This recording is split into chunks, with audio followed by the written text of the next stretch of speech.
Okay. So this meeting is currently being live streamed. I will be double checking right now to make sure. So it looks like it's live on my YouTube, and let me check the Facebook to make sure it's also live on my Facebook.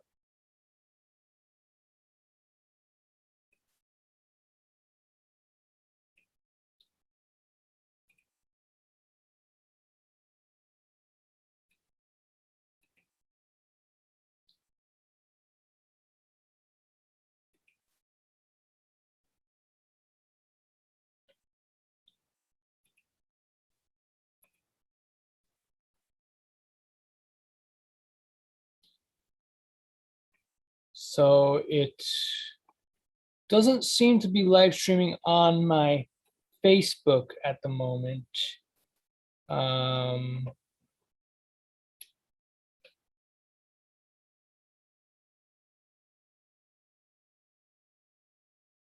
no, it is live streaming on Facebook. Okay, good.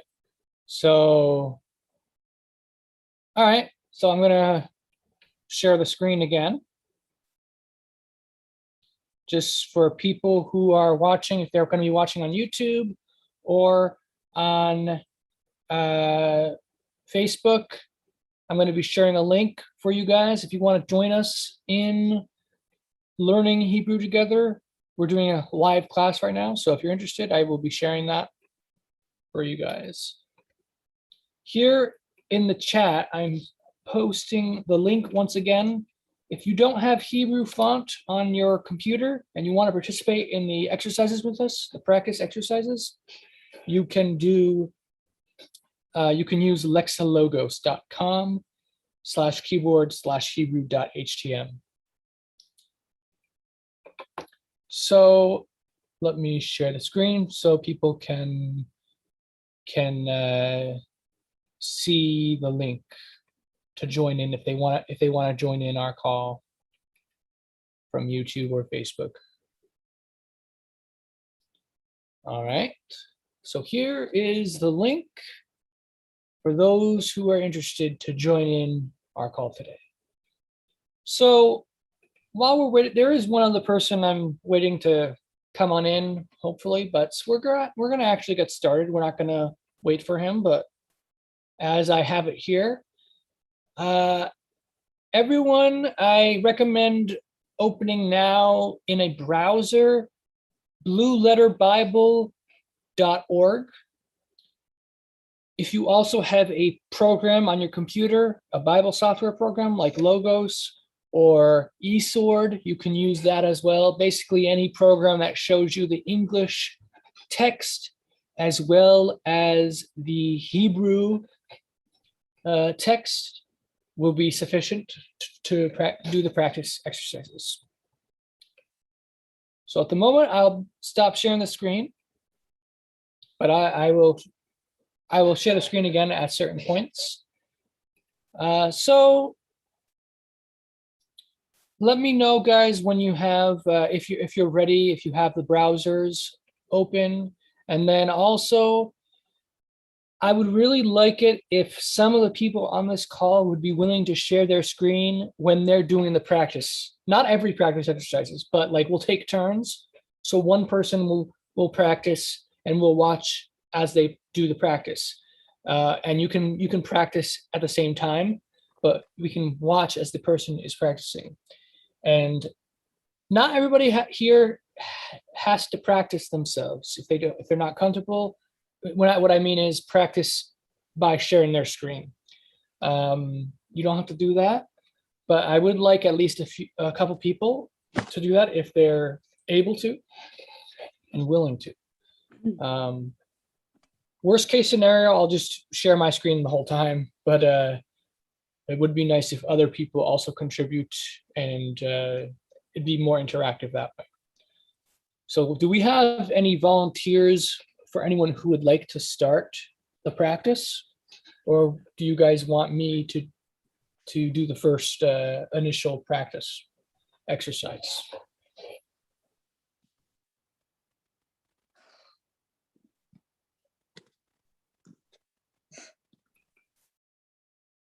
Any volunteers? We're going to be going through Obadiah first, by the way. Don't you think we should pray before we start this endeavor? We can, yeah, sure. Does anyone want to pray? I know Steve is our prayer guide. Do you want to pray, Steve? You bet. Anytime.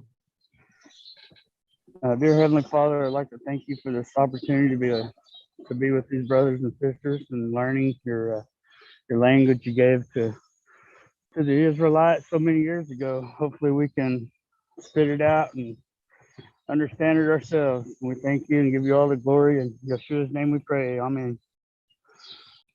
Amen. So let's see here. So I guess I will do it first since we don't have any current volunteers.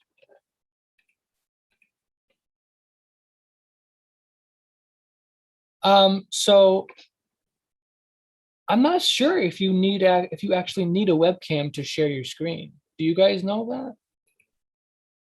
that? I'm gonna try something for a second. So on my screen, I have my camera on. I'm going to turn my camera off and then I'm going to attempt to share the screen.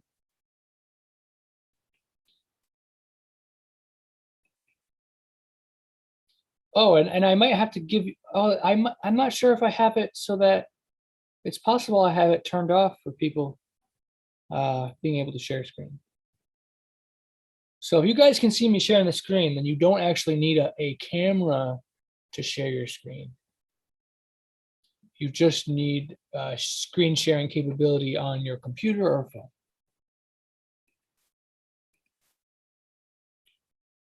phone.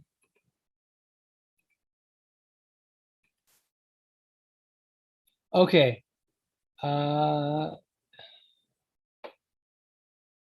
Who can share? I need to change it to all participants. I didn't change it to all participants.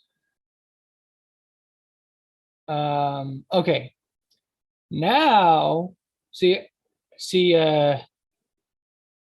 I didn't have it set so that other people could do it. So maybe that's why people couldn't figure it out. So now,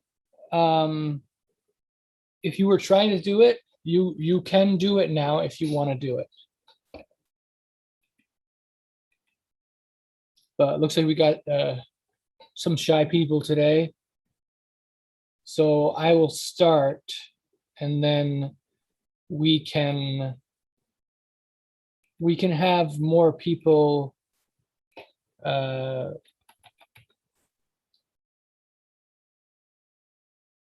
we can basically have like more people do the exercises by sharing their screen. After I do, I think if I do it first, it'll kind of give people a warm up and show people how it's going to go, and then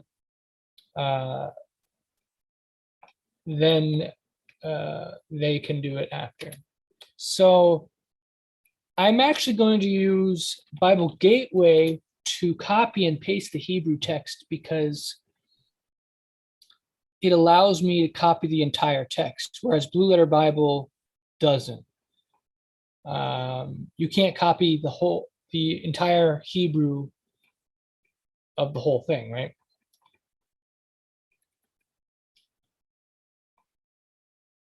So first we will do the Hebrew and then we will do the English, and we're doing transliteration.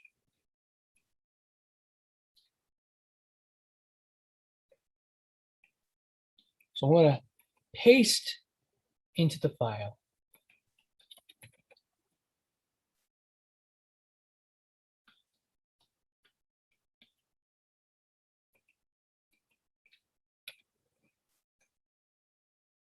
Oh dear, that's not good. All right. I tried to remove the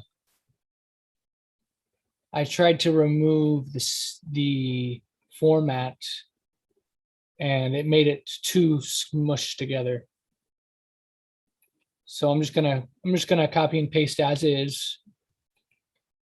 from Bible Gateway.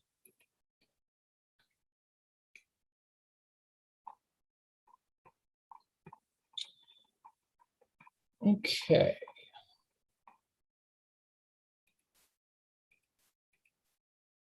I'm not sharing the screen at the moment. Sorry. I'm going to share the screen now, though.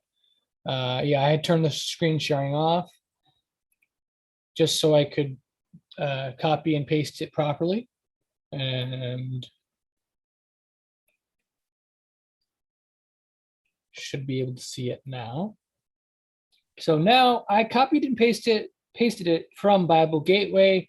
So it does have the vowel marks, but you can ignore those because we're not focusing on the pronunciation today.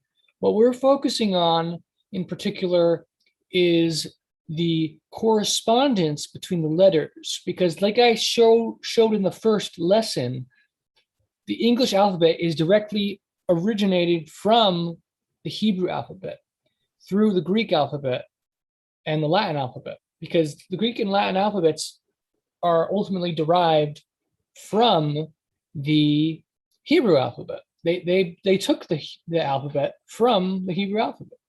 So when that letters were borrowed into English, they were borrowed from Hebrew letters. So the idea is that the letter A was borrowed from the Hebrew version of that letter.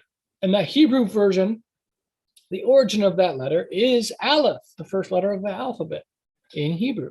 And for each letter of the alphabet or alphabet, as some refer to it as, for each letter, it corresponds with an English letter. Not 100% because English has 26 letters and Hebrew has 22 letters. So obviously there's a few extra letters that don't correspond with the Hebrew alphabet. But in general, there's 22 letters of the Hebrew alphabet and they correspond with at least one letter in the English alphabet. Sometimes they correspond with more than one letter. Like for example, the letter F and the letter U both correspond with the Hebrew letter Wa. The Hebrew letter Wa was borrowed into Greek, and that letter appears twice in Greek. It appears as upsilon, but it also appears as a letter called digamma, which used to exist in the Greek language, and originally it fell out of use. But the Greek letter digamma looks exactly like an F. And it is, in fact, the origin of the letter F. So we will keep that in mind when we're transliterating by corresponding the letters, that F corresponds with Wa. So with that said, we will start transliterating. And looks like we got here, I think it's double spaced. So I'm gonna quickly change the format here and make it so that it's not double spaced, because I want to be able to type in between the lines. And right now I'm not able to do that. So let's see here. I believe it's paragraph. Yeah, let's see if this works. There we go. Then we're gonna do a little, all right, that didn't help. Yeah, okay. So I took away the double spacing. And so now we will type in between the lines. Let's see here.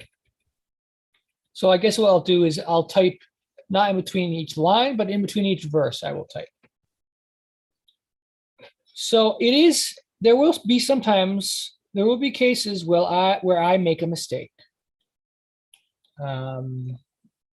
Unintentionally, of course, but I'm still trying to get mastering Hebrew as well. I'm trying to become fluent at the same time as you guys are. So it's definitely easy for me to make mistakes occasionally. So with that said, I'm going to start transliterating. So remember, Hebrew goes from right to left. So it's going to start on this side over here. First letter. The first letter is the very last letter on the line. The second letter is the second last letter on the line, and so on and so forth. But when I'm typing the transliteration, I'm going to be typing it at the beginning on the left side of the line and keep typing from left to right. So you'll keep that in mind as we compare the correspondence between the Hebrew letters and the English letters. So the first letter is Het, which corresponds with H. Now, originally, all letters were capitalized in Greek and in Hebrew. There's no difference between capital or lowercase, but originally there was only capital letters. English started to use lowercase letters, and so did Greek. So we will use lowercase letters in English for ease, but just keep in mind that the Paleo-Hebrew alphabet is closest to the capital letter forms of English and not the lowercase forms. So it's going to look much, the Hebrew we're doing right now is not the Paleo-Hebrew, but if we were using the Paleo-Hebrew to do this, it would be significantly closer to the capital letters of the English alphabet. So, okay, so we've got first letter is Het, which corresponds with the English letter H, followed by Zion. That letter, the second letter is Zion, and so Zion corresponds with the letter Z. So we'll do Z next. And as Gregory says, the word is Chazon. Okay, so the third letter is Wa, and that corresponds to the letter U. You can draw on the thing. It lets you draw on my screen.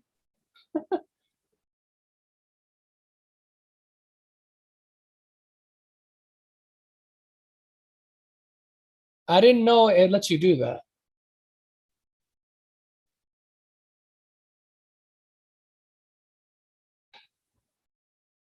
That's interesting.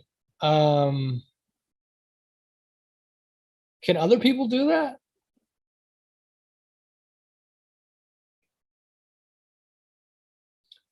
There might be a way to disable that too. I don't know, because I like that feature, but there may be times where you don't want someone to write on the screen. You know what I mean? But yeah, if you make everybody have that hosting capability, you make them the people that they all have the ability to control the screen. I'm using an electronic pen. Interesting. That allows me to. Okay. And I can do all kinds of things. I can, circle and. I use CH for Het because but so that it's got a kind of a in the throat, Chazon. So, but that is the pronunciation. How it is so there's two types of transliteration, and we will be doing pronunciation transliteration. But for the first like 4 weeks or so, we're going to be focusing specifically with letter correspondences, because I want to really drill into people. I want to drill in the fact that the English letters are the Hebrew letters, and that they do originate from the Hebrew alphabet. But you are welcome to also share at the same time. You can share the pronunciation, the traditional pronunciation of the Hebrew as we go through these different words. So that's fine. But we will be focusing on the pronunciation probably about after a month, where we will start transliterating based on pronunciation. So for example, the fourth letter is Nun, which corresponds with the English letter N. But look, H-Z-U-N, how do you pronounce that? There's no letter in between here, right? So if we're doing a transliteration process instead, you would have to add a vowel between there. So what vowel would you add? Well, I would add a. I might do something like this, hazun, or there is also hazon or hazan. Yeah, There's different. Hazon, and that is assuming you're going by the vowel pointing. You've got a whole M here. Right. The dot on top. I'm going by, I'm not going by the vowel pointing, but what I'm doing is attempting to determine what the original pronunciation was. But I think it is valid to do a comparison and say, here's what may be the pronunciation originally, but here's what the Jews say it is. And like you said, the vowel markings preserve the pronunciation of the Jews that is currently being used. But there's different dialects of Hebrew. You've got the traditional one, I think, what is it, Tiberian, is it? But there's other Jewish dialects.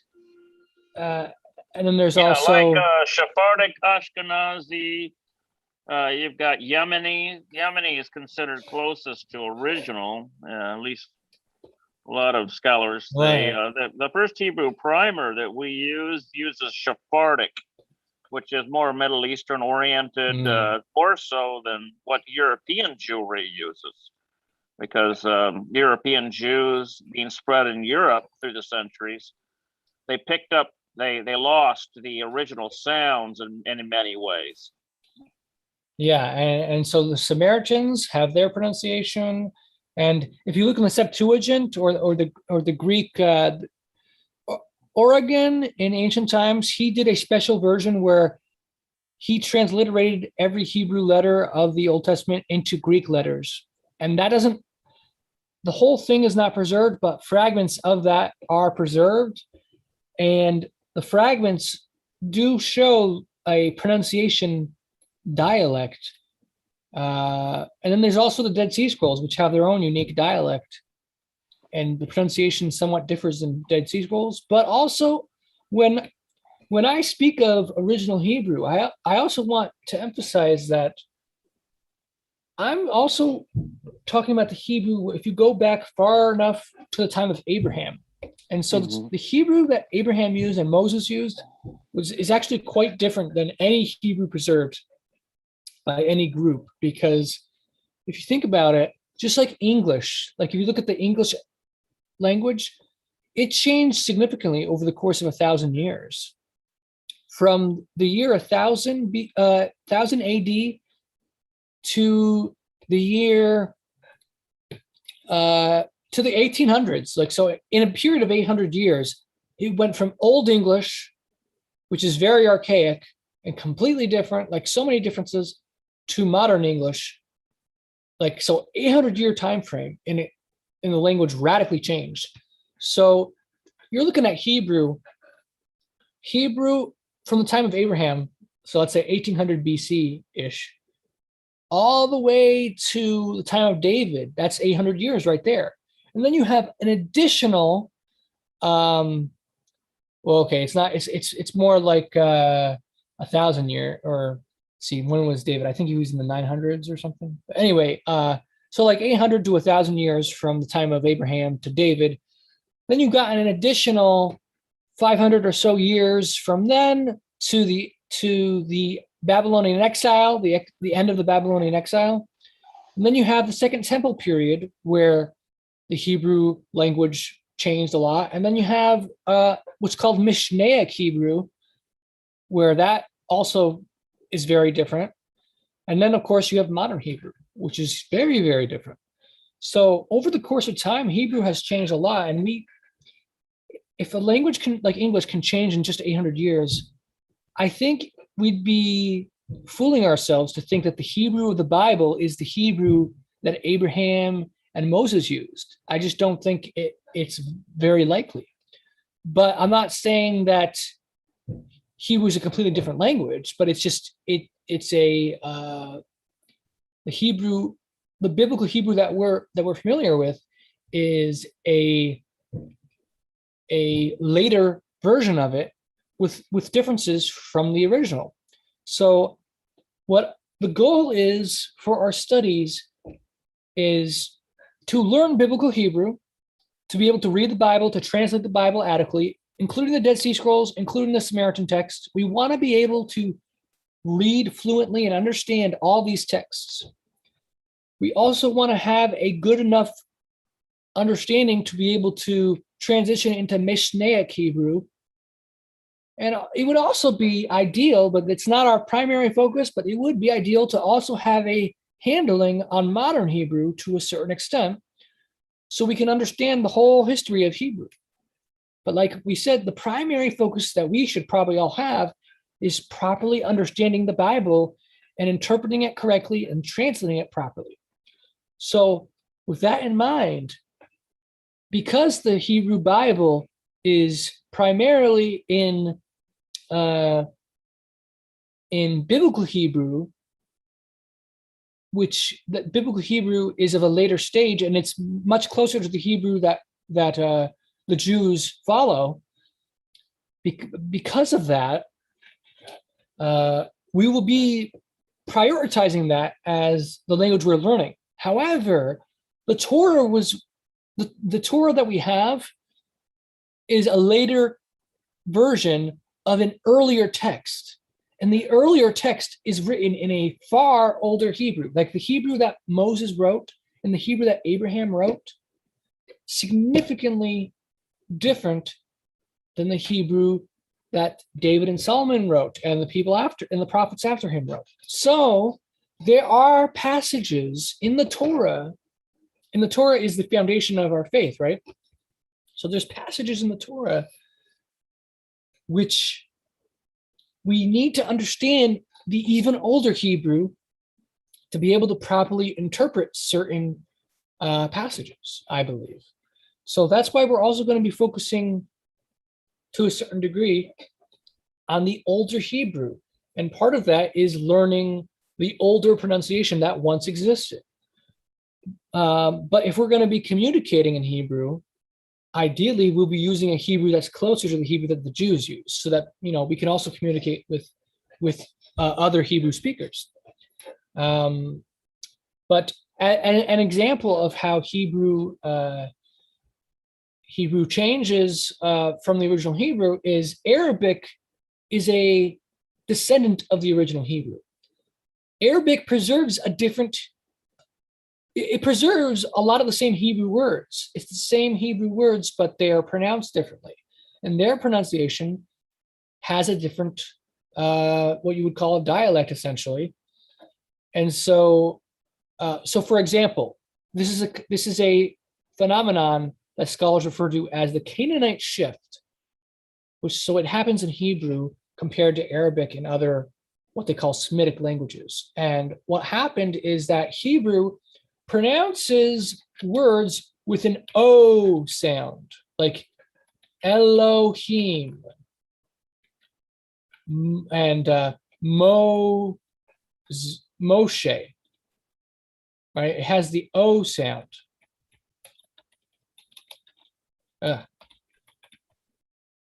But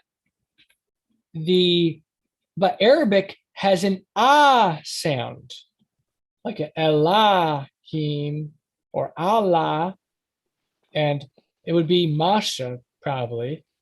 Yeah, you Okay. see that same thing in Aramaic too. Obviously, the Masoretes replaced the ah with o. But For example, Yahoo, they replaced with Yahoo. And I think they did that to hide any kind of hint of the name. That's my personal opinion why they did that.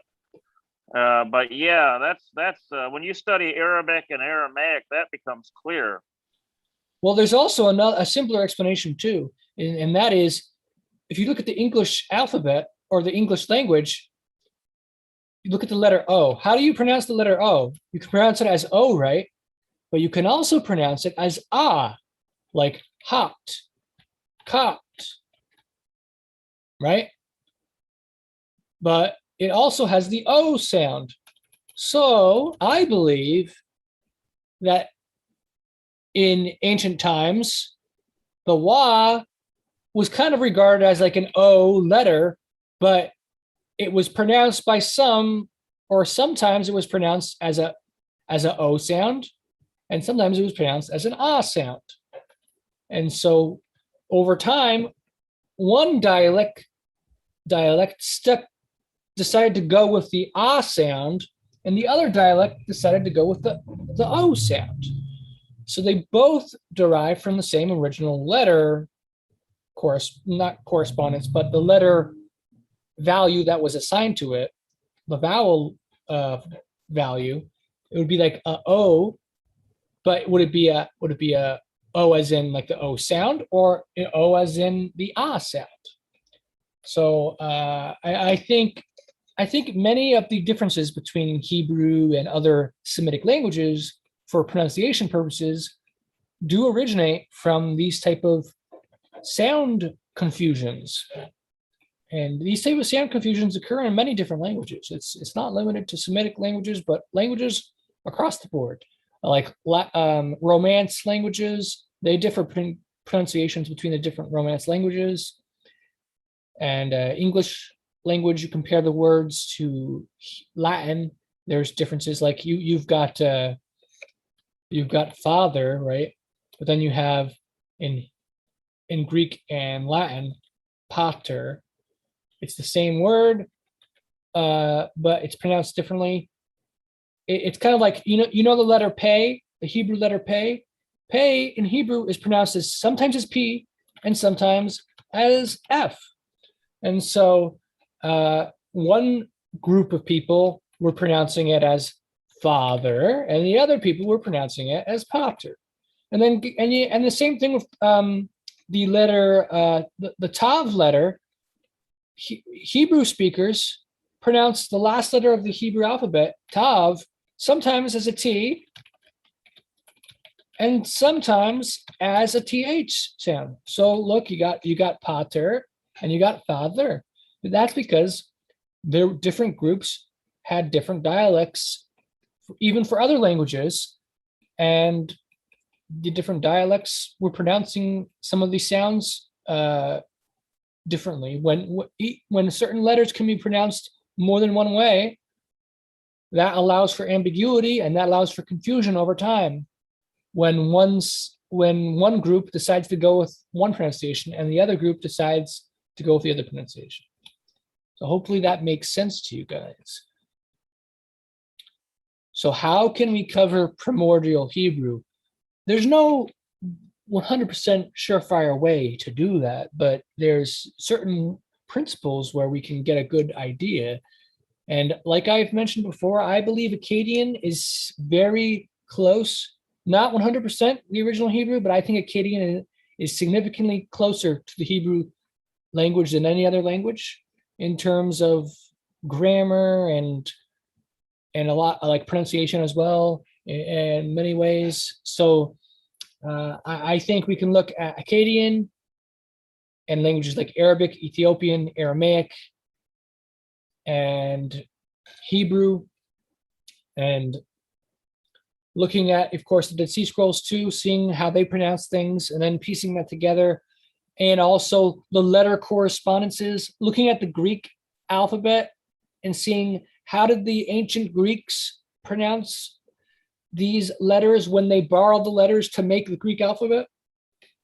Putting that all together, we can have a pretty good idea of the pronunciation. It actually the pronunciation is not too far from the Hebrew pronunciation, the traditional Hebrew pronunciation. The main difference is vowels. That's the main difference of pronunciation between the different groups. There was much less variety between the consonants of the different languages, but there was definitely some variation of consonants as well between the languages. And in the future, we will be going over those differences as we learn vocabulary. But that's that's a lot of stuff going over our heads. So we will get to that stuff. But with that said, we'll start doing the transliteration. Now, again, this is just correspondence of just the correspondence of the letters to the Hebrew letters to the English letters. So like we said before, Hazun is the first word. The second word starts with an ayin, and that corresponds with the English letter O. The next letter is bet, and that corresponds with the English letter bet. Next letter is yod, that corresponds with I. Oops, I'm sorry. Next letter is dalet. My apologies. Dalet. So the third letter is dalet, and that corresponds with the letter D. Like I said, I'll sometimes make mistakes. Next letter is I, yod. And the last letter of the, and again, we're on the second word. Oh yeah, so annotations. Let's see here.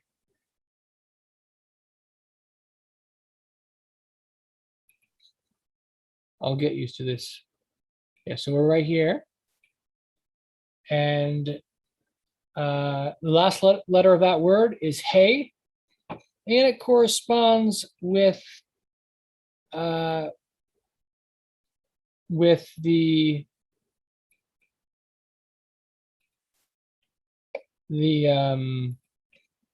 letter E. Okay, so in the English alphabet.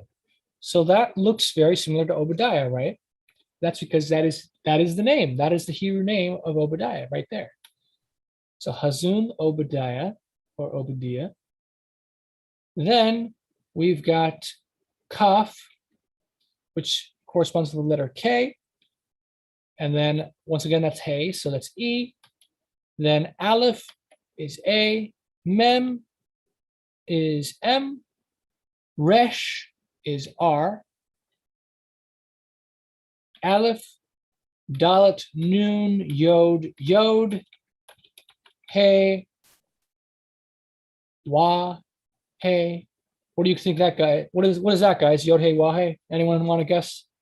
I know that's a hard question, but and then Isn't that Tetragrammaton? yeah, I know. I'm just playing with you guys. Yeah, so Yeah, yep, be silly. that's the Tetragrammaton. That's the name of Yahweh. And then Lamed, Aleph, Dalet, Wa, Mem. That's Edom, but it's spelled the same way as Adam, except it has a Wa in there. But what's interesting is in the Septuagint, compared to the Hebrew, there's a few verses where the Hebrew says Edom, the nation Edom, and the Septuagint says mankind. And that's because the original text didn't have a wa in those verses. The original text didn't have that wa, so it was ambiguous. Was it the country, Edom, or was it the mankind?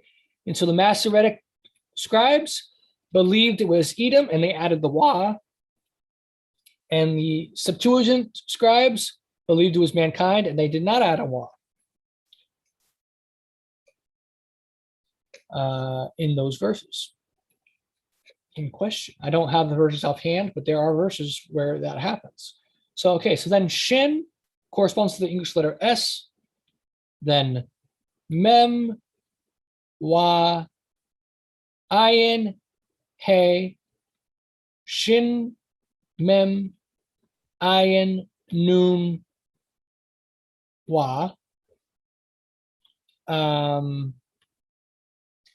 And then Mem, Aleph, Tav, Yod, Hey, Wa, Hey, Wa, Sadi basically corresponds with the J. There is no English letter that it corresponds with, but J is the closest corresponding letter. So we go with J. Yod is I, then Resh, Bet, Gimel, Wa, Yod, Mem, Shin, Lamed, Het, which corresponds to the H. Kaf corresponds to the Q. That's this letter right here. And Wa, Mem, Wa, Nun, Kaf, Wa, Mem, Hey, Ayin, Lamed, Yod, Hey, Lamed, Mem, Lamed, Het, Mem, Hey. So you hear me hesitating, right? That's because I'm not fluent in Hebrew. Well, our goal is to be so fluent in Hebrew that there's no hesitation at all. We see a letter, we immediately know, oh yeah, that letter, ding, ding, ding, ding, ding. That letter corresponds with this. We know how to pronounce that, super easy. That's our goal. It's gonna take us some time to get there, but it's okay. We're just starting this out. We're starting the practicing, but over time we'll get faster and faster. So that's the first verse. And as you can see, there's no vowels between consonants. So like I said, if we were actually doing pronunciation method, you would add a, typically it's an ah sound or an is sound. So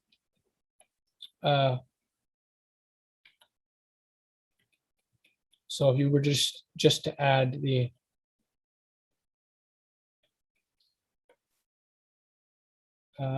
different either ah or is sound between consonants, then you basically have a pronunciation. But like I said, we will cover pronunciation at a future time, but I'm just kind of giving you guys a little preview of how that pronunciation stuff works.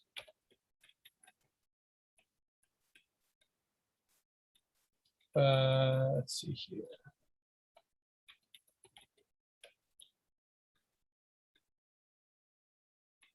Yeah, it'd be something like that. But, oops.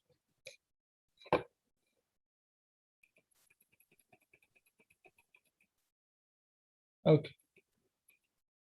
Yeah, so anyway, that's the first verse. Now, I don't want to go too fast for you guys, so I'm going to stop sharing screen. Oh, no, I'm going to keep it here for a sec. Do you guys have anything to say? Are you confused by the way that I transliterated it? Or were you able to follow along? You can either talk the confusion. Why use a J for Zadik? Is that a curiosity? Well, it's you mean Sadi, the letter Sadi. So basically, my understanding is that letter is pronounced in two ways. It's pronounced as a j sound and as a j sound. I believe that's the original pronunciation. And if you look at the traditional Hebrew, pronounces it as like a ts sound. Now, ts is very close to these two sounds that I've provided here, j and j. So the way I produced these original pronunciations is I looked at the different ways the letters could be pronounced. So basically all languages basically have to fit in a pronunciation. There's a limited number of pronunciations any letter can have. And so by process of elimination, you can determine what pronunciations should be assigned to which letters. And so you have for example, you have like for a lot of the letters of Hebrew, you have a hard sound and a soft sound. So for example, for Shin, you have two sounds for it. There's a sh sound, but there's also they say there's an S sound for Shin. So there's Sin and Shin, they say. But I believe that instead it's chin and shin. It's a softer, it's like ch and sh. There's a softer version and a harder version. So when you start doing that, you start seeing this softer, harder thing appear in other letters. So you've got the b and the v, p and f. You have for the letter tav, they say it's a t and a th, but I say it's a dh and a th, or a th and th. So what's the difference between the th in the and the th in teeth? What's the difference between th in loathe and the th in thick? Do you hear the difference? The difference is there's a th and there's a the. So the is a softer and the th is a harder. So you have the and the th. And so for the tsadi, I also believe that it has a twofold sound where just like the ch and sh, I believe there's a essentially, like if you go up here, it's like ch and sh, and there's like a ch and j. So it'd be like jin and jin. Jin and jin. So that's kind of like the process that I do for these different. I try to produce a principle of how pronunciation is assigned to letters. And so one of the principles I noticed is that consonants often have a double sound where it has a harder sound and a softer sound. So I try to apply that principle to these different sounds. And if you have this phenomenon for the sh sound, like for the letter S has an sh. So that like samek is the S sound, but shin is the sh version of the S sound, basically. So like S is very close to sh, right? But sh it has like an added h to the S sound, S plus H. So since there's also a Z, it would make sense that there would also be the Z sound would have another letter that has the Z sound plus an H. So like I said, the j sound, j, and you can actually like look at like the th sound that has an H added to it, and then you have the P, and what ph is F, right? Ph is F, like phone. Friends would walk up to me and just be like, Whoops. "What the f is in your mug?" Someone is playing audio unintentionally. That's okay though. We've had stuff like that happen before. There's no big deal. Yeah, that reminds me of one occasion where we were doing a Bible study, and someone in the call was they didn't realize their thing was on, and they're like, "Oh, what the fuck," or whatever, you know. And anyways, yeah. But so mistakes happen, but no big deal. Anyways, so B and BH would basically be like a V sound. All right. So that's kind of like I try to create a principle for original pronunciation, how to determine what original pronunciation would be for these letters. But another thing that complicates it is that, guess what? Original Hebrew didn't have the alphabet. The alphabet is a much later invention. The original Hebrew, no such thing as an alphabet. So that actually does complicate it. But with that said, hopefully that answers your question, Gregory. Do you have any more do you have any response to that, or anything you want to say about what I said? No, I would just perhaps propose that if there be some kind of a maybe you could come up with some kind of I don't know, a diagram or something that if there are other sounds that have more of an ancient underpinning, more of the provenance is more ancient, it'd be kind of neat to see those, see the basis for those. And Right. I'd be interested in myself anyway. Yeah, I'll have to see about working on something like that. John says his audio works, but not the mic. No worries. It's all good.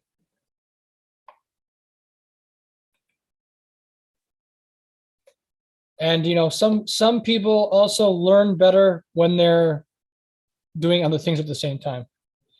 That's not necessarily advisable, but people do have different learning styles, so you never know.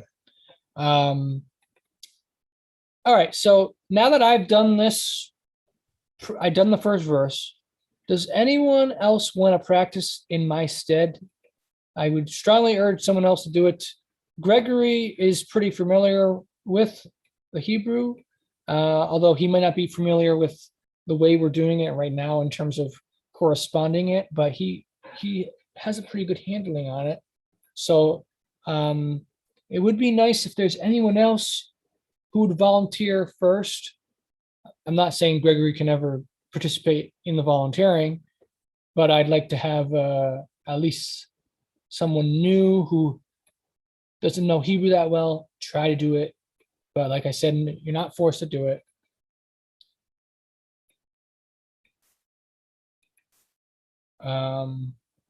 So yeah, I'll wait a second to see if anyone wants to do it. But if not, I'll just continue with the next verse. Okay, so John, did you watch any of the videos that I did for this class so far? I uploaded them to my YouTube channel, and there was okay, so the very first lesson, I went through the entire Hebrew alphabet, and I showed how every English letter corresponds with the Hebrew alphabet. So you look at the English alphabet and you see, where does the English alphabet come from?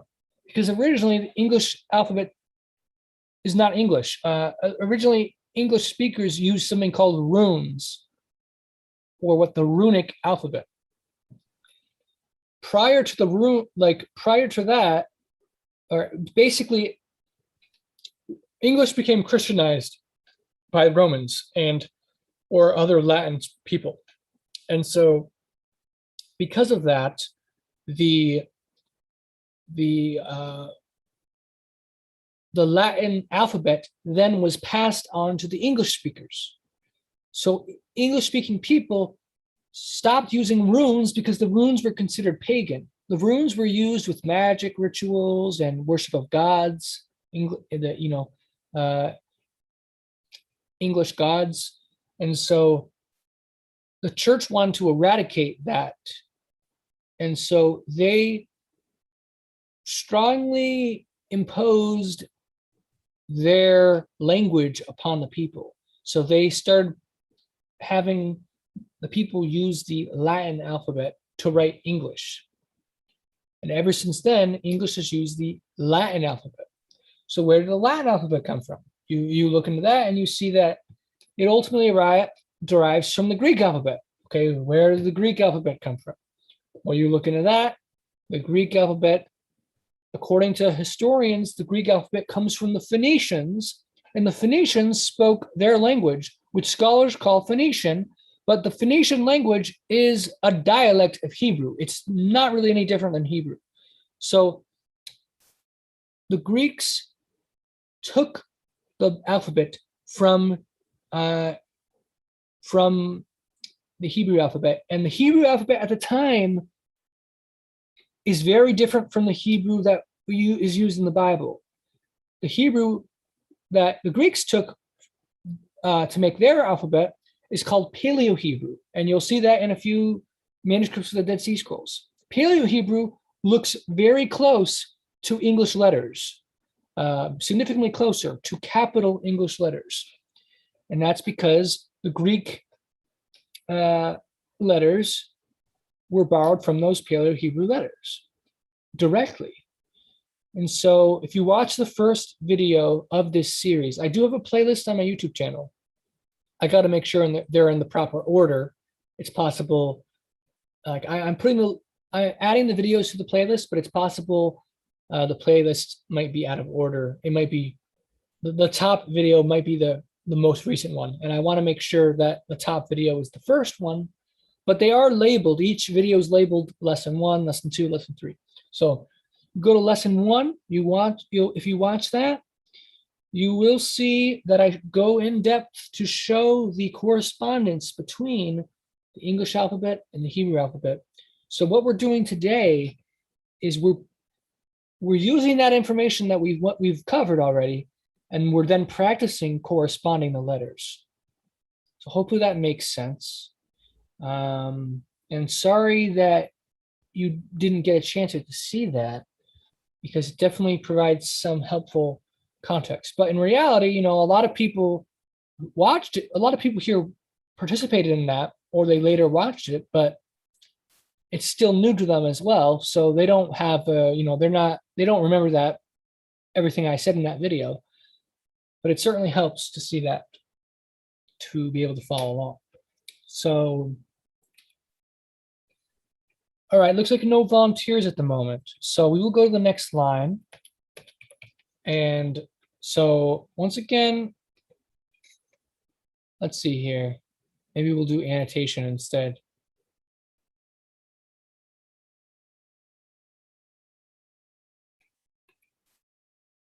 All right, so this maybe will be how we do it.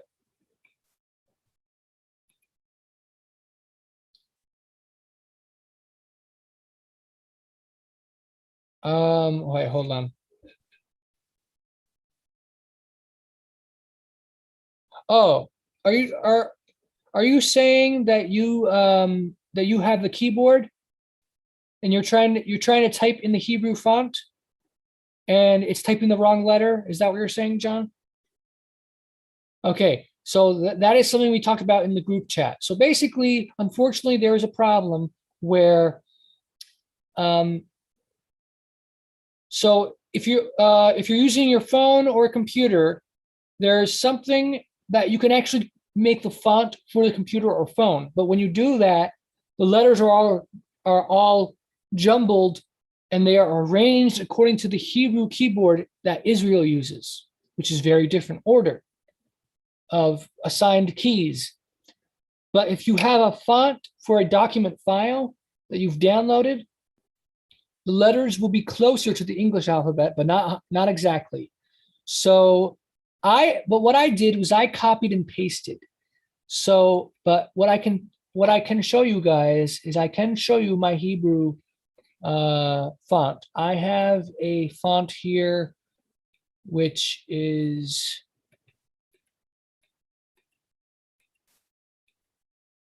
it should be right here.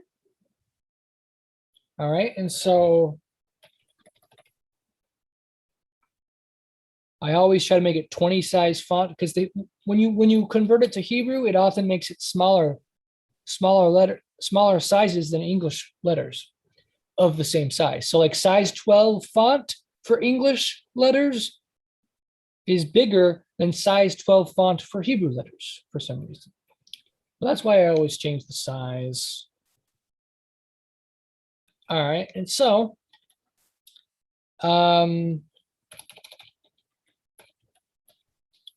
so the letter E letter for hey is the letter H.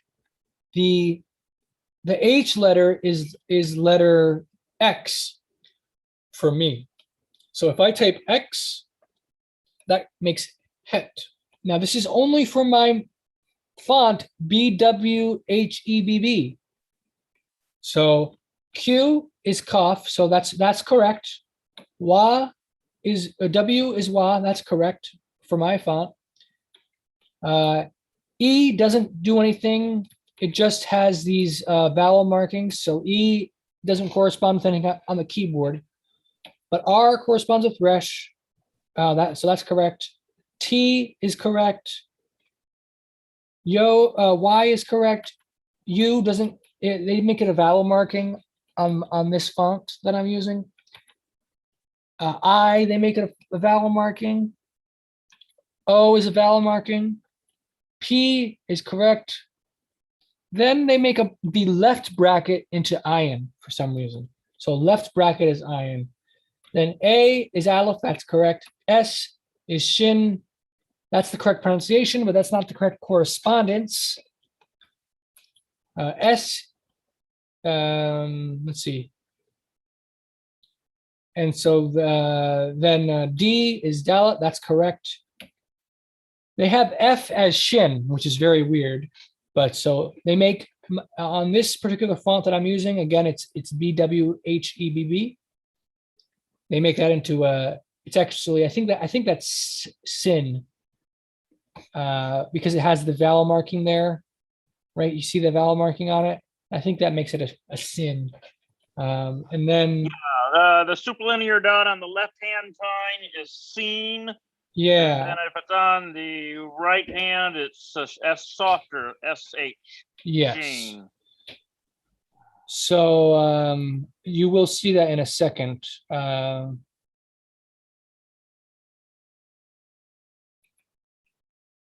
You just have to download. If your font is confusing, you can always download a different Hebrew font. But yeah, it's going to take some getting used to for the fonts. That's probably one of the biggest challenges for typing it, is getting used to which letter is which keyboard, which English key is which Hebrew key. That's going to be a challenge. Letter G corresponds with Gimel, so that's correct. Like I said, H, they make that into the hey, which the Jews pronounce it as a H often, but it does correspond with the E, so that's incorrect in that sense. J, they make into a tet, so that's very random, but K is correct, that's kaf.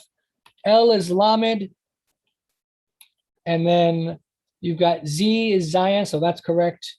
X, they make it into the letter het, so that's different. C is, they make that into tzadi.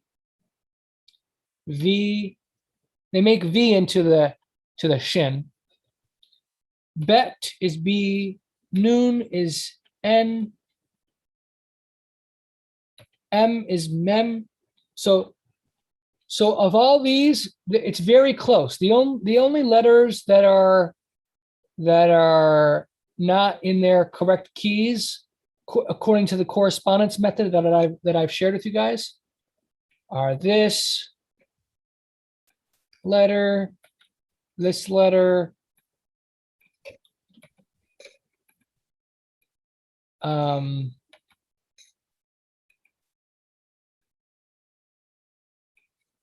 these letters. So 3, 4, 8 letters in this particular font that I'm using are not, they don't correspond. The rest all correspond with, so if you can, try to download this font for a document file if you can, but that's okay if you can't.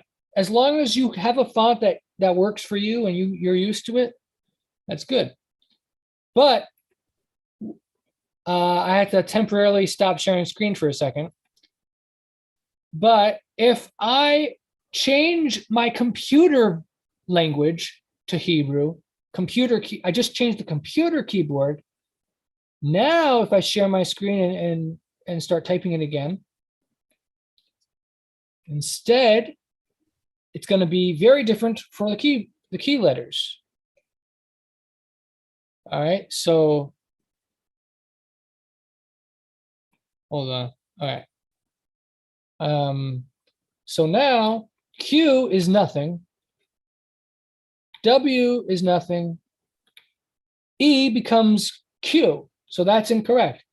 Resh, R is Resh. That's correct. Tav is Aleph. So, excuse me, the letter T is Aleph.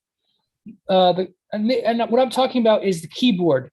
So when you're typing on your keyboard, you're looking at where the letters are. Y is Tet. U is correct. That's Wa. Really, all he needs are those stickers to put on there. They're very cheap. You buy them at Amazon. Stick them on your keyboard. You couldn't it do shows that. you the English and the Hebrew. That way, you're not trying to remember which key. Although corresponds to ideally Hebrew. you will eventually remember, that is a but like I said, if you have a font, you won't have to deal with this problem in a document file. But if you change your actual computer or phone keyboard language, then you will have to deal with this, because the keyboard language is the way the keyboard is set up in Israel, the Hebrew of Israel, the modern Hebrew. So whoops. Wait a minute. Where is it? All right, there it is. Okay. So, yeah. So I is the final noon form. I haven't told you guys really much about the final forms for letters. I'll have to tell you that in a future lesson. But O is final M form. P is letter P, so that's correct. But letter A is Shin. Letter S is Dalet, D. Letter D on the keyboard is G, Gimel. Letter F on the keyboard is Kaf.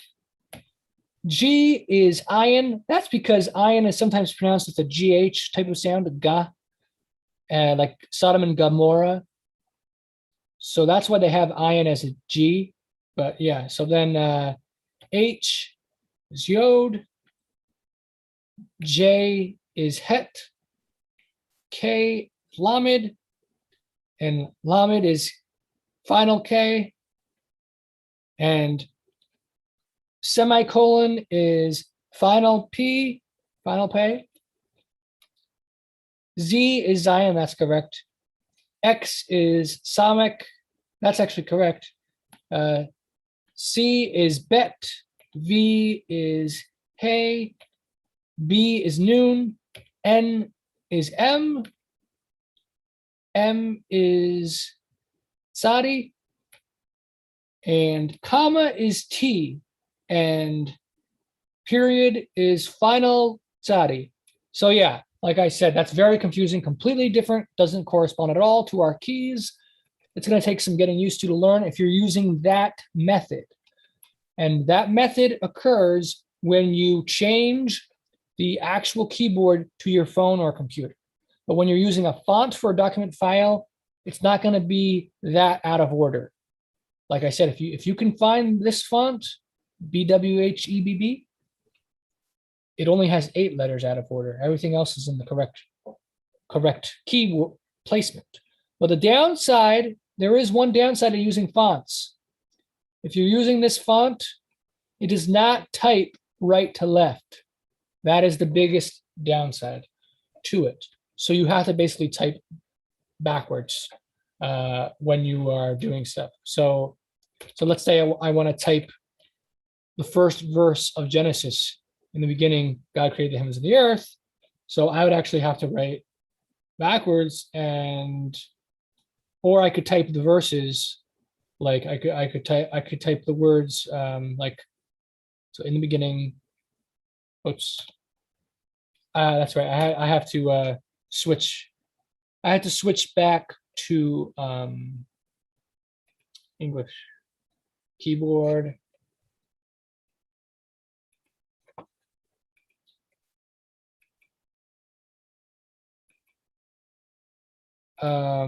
Okay, so if you're going with in the beginning, with this particular font that I'm using, you'd have to do something like this. You'd have to do, and then you'd have to keep using your arrow. I'm using my arrow right now, which is not too hard. So using my arrow, I just keep pressing left. In the beginning, created.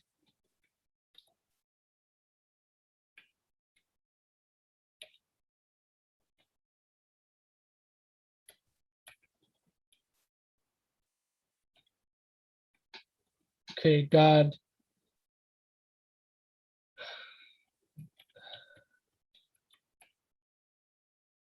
Let's see here.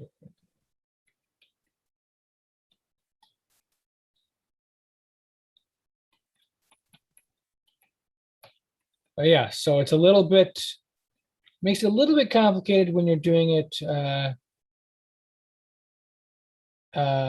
with this font, but it's not too much harder. And I like the way the letters are set up. So I don't really have too much of a problem typing it here. Because it's not like I'm trying to type like a Facebook message to people or something. So I don't have to type it fast.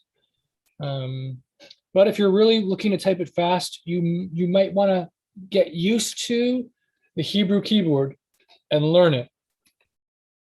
And then you can just change your keyboard to Hebrew for your computer or phone, and then you can easily type it once you become familiar with where the letters are. But like I said, if you don't like the way it's set up, you can also use that website that I showed you guys, Lexilogos. So we go to Lexilogos, share the screen.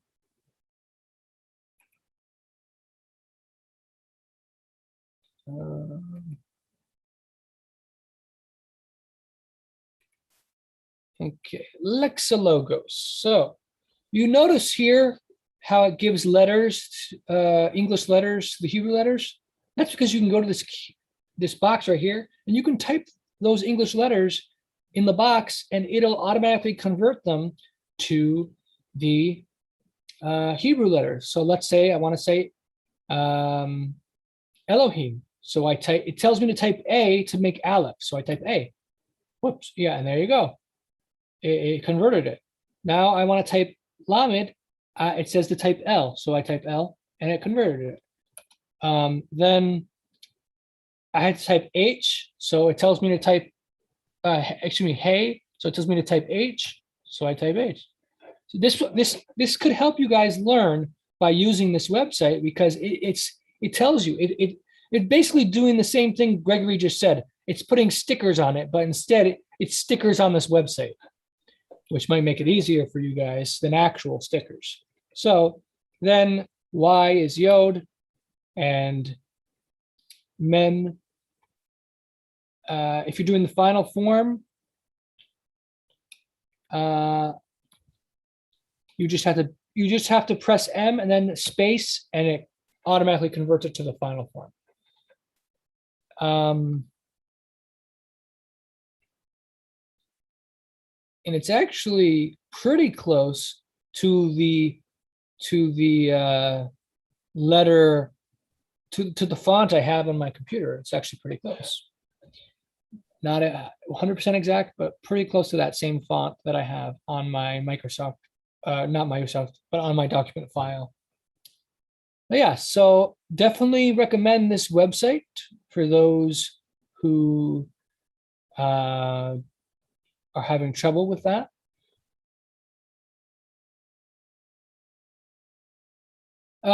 John says his English letters wore off on his keyboard. That's funny. So, all right. It says, is there a Hebrew font we can all use perhaps that would work same for us all?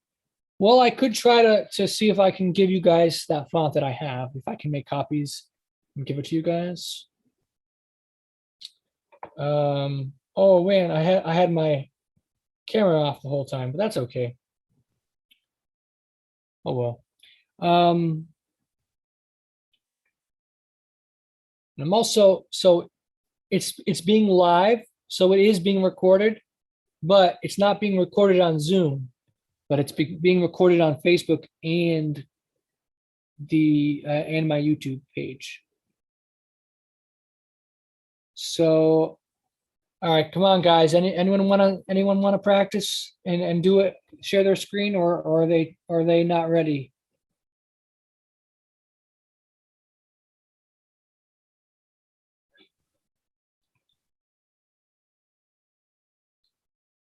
So we're already at 9:50.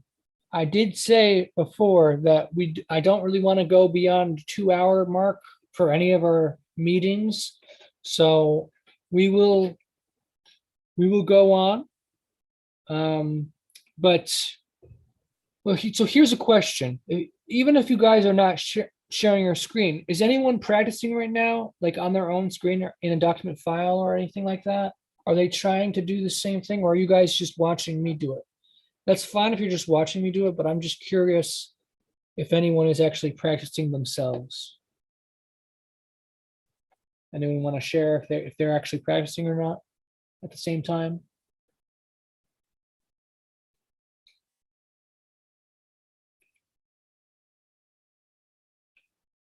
You can either say or you can type that if you're practicing, or if you're just watching me do it.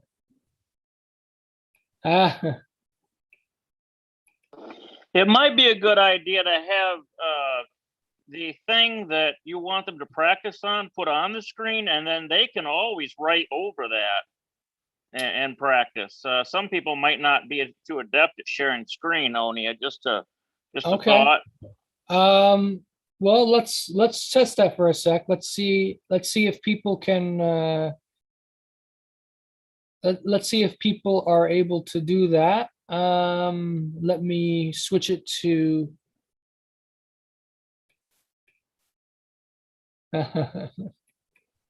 well, actually, original Hebrew was much closer to in form to Chinese in terms of they didn't have an alphabet. They had like comparable to like Chinese letters. But okay, so Gregory made a great suggestion. He said, you guys should just try to write on my page. So right now, don't worry about Hebrew at the moment. Just try to type English letters. Just try to type an English word on my page. Each of you try to see if you can do that. So you go to the top bar, and there should be something, or it might be bottom bar for you if you're on your phone, I'm not sure. But there should be a thing that says annotation. Howdy. There we go. We got Steve.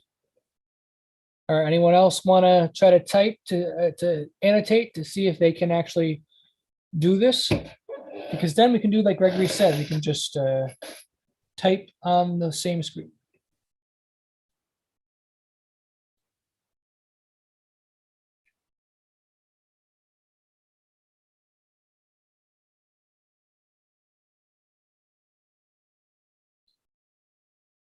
Let me see. I'll stop sharing screen for a second, and maybe I'll actually share the screen. Oh wait, someone else is sharing the screen. Never mind. All right, John, you decided to share your screen, and now you didn't. All right, good. Maybe that was an accident or something. I don't know. So I'm going to share the screen, and I'm basically going to try to show you guys where the annotation button is if you're not sure. All right, so I'm sharing right now.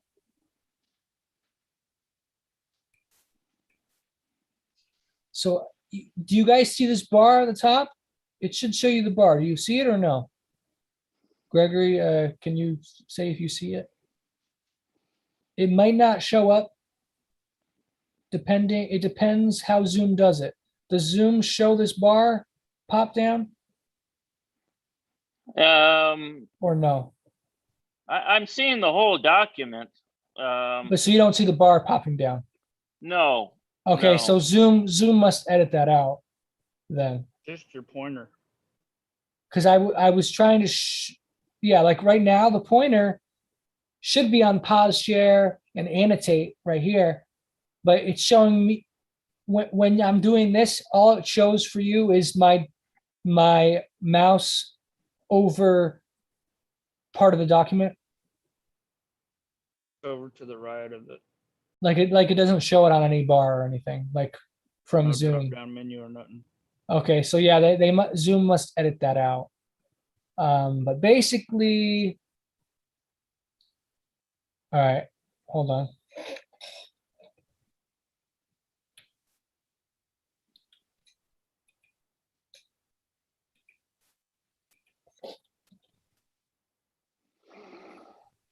All right, we're gonna do this again.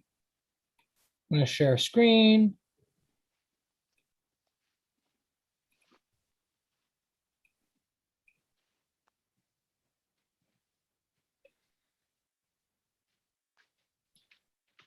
All right. Can you guys see that now? So it's gonna, at the top, for me, there's this bar. And there's a thing that says annotate. It lets me annotate. I don't know, Gregory, is there a similar bar for Yeah. you? There's Yeah, that, that one's showing up. Yeah. but I mean, when you annotate, are you seeing a similar bar where you click annotate in the same Oh way? yeah, yeah. I've got lots of options: pen, arrow, shape, text, color, erase, undo, redo, clear, and save.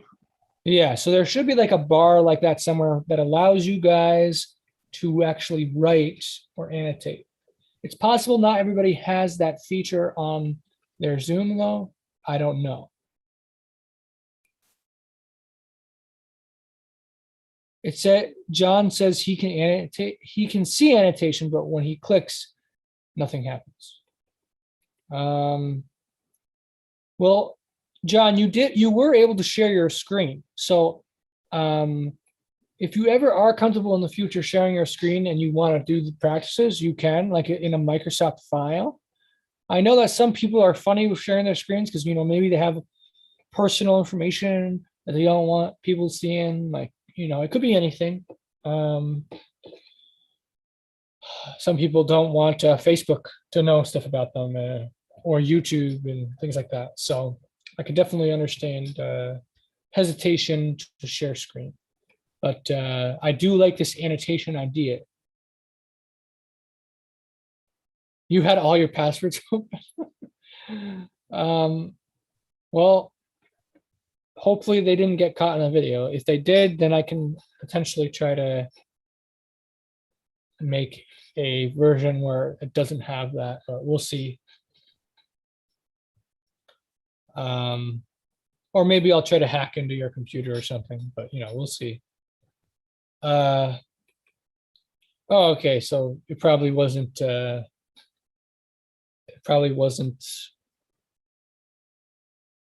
viewable. That's all, hopefully. So yeah, all right, you know what? I'm going to let Gregory, can you share your screen? And then I'm going to try to annotate on your screen. Or if someone else wants to share their screen, and I'll try to annotate on it. Well, I could simply open up Bible Hub to Obadiah to the Hebrew. Yeah, And that's really what people are probably thinking about. Let me see if I can get the site first. I use Blue Letter Bible, but they're basically the same. They work pretty similar. Blue Letter Bible and Bible Hub, they're pretty close to each other.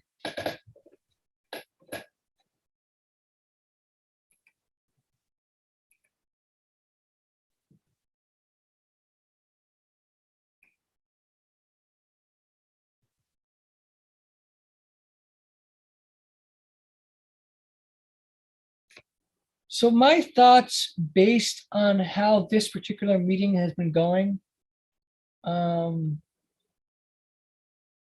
kind of inclined for us to stick with the once a week thing. I don't know what you guys think, but I think if there was more interaction, it'd be good to do this like every Monday type of thing, but I'm not sure if there's enough interaction for it to be worthwhile to do it every Monday, unless you guys think it would be. So you guys have any thoughts on that? Because the original plan was what Gregory was mentioning before, which was the first hour or so would be the lesson, and then the second hour would be practicing. So I don't know if you guys want to continue to do that, or if you guys want instead Thursdays to be only the lesson and then Mondays to be only the practicing. So do you guys have an opinion on that? Do you prefer the 2 meetings a week and separating the stuff, or do you prefer just the 1 meeting where half of it is the lesson and half of it is the practice? Please let me know so I can determine if we're going to continue to do 2 meetings a week or just the 1.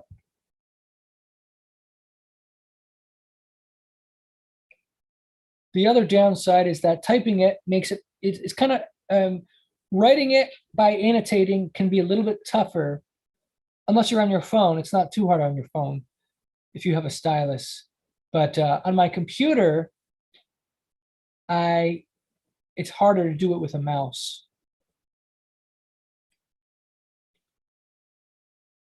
So Steve says,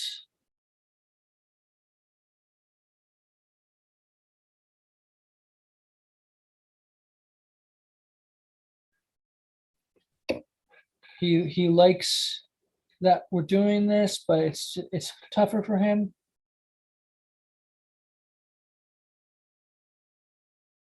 John, what are you saying? You see NIN? Oh, you typed it as NIN. That's funny. Yeah. So it's that's a hey, wah, hey, yod, but in the opposite direction because Hebrew's read right to left. So it's yod, hey, wah, hey, and yeah. So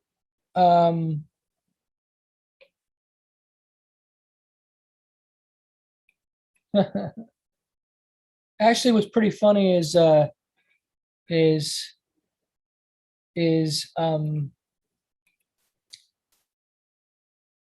Greek sometimes like, let me share the screen.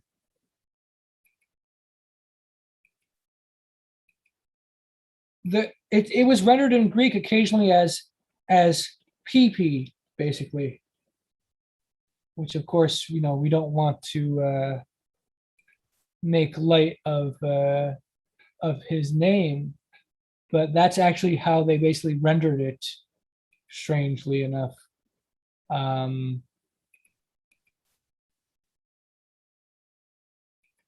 So like they did, oops, that's a bit crazy.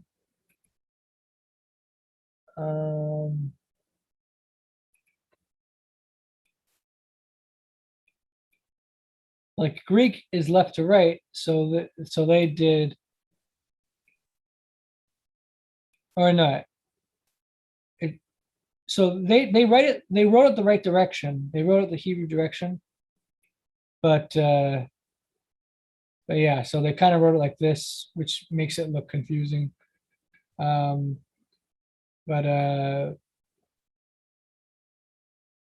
let's see here.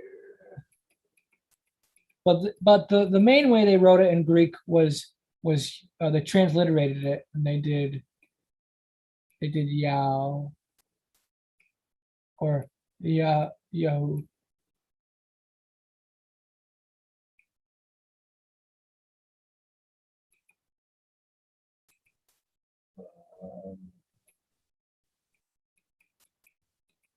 But so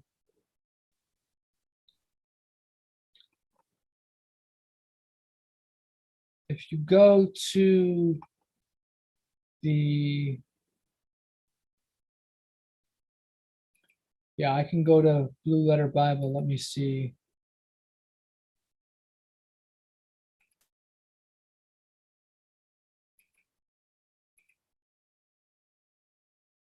I like Blue Letter Bible because it allows you to turn the vowel markings off. I find that a neat feature.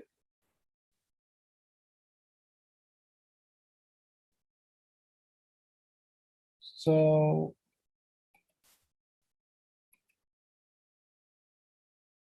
all right.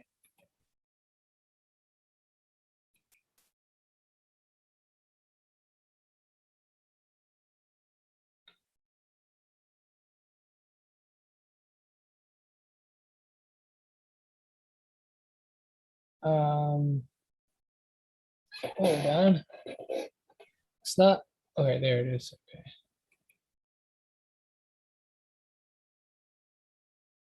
So Yod Hey Wah Hey is, it has this little dot thing. Um,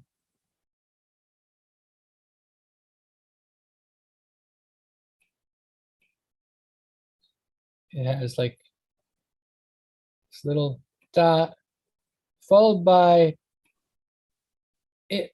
It looks like it's like a like this, but it's not quite like that. It's broken, so it's not a complete line, because if it's a complete line, it's a complete different letter. Like you guys see, let me see here. How about I change the color of this? Oh yeah. So you see this letter right here? That is not the same letter as this letter.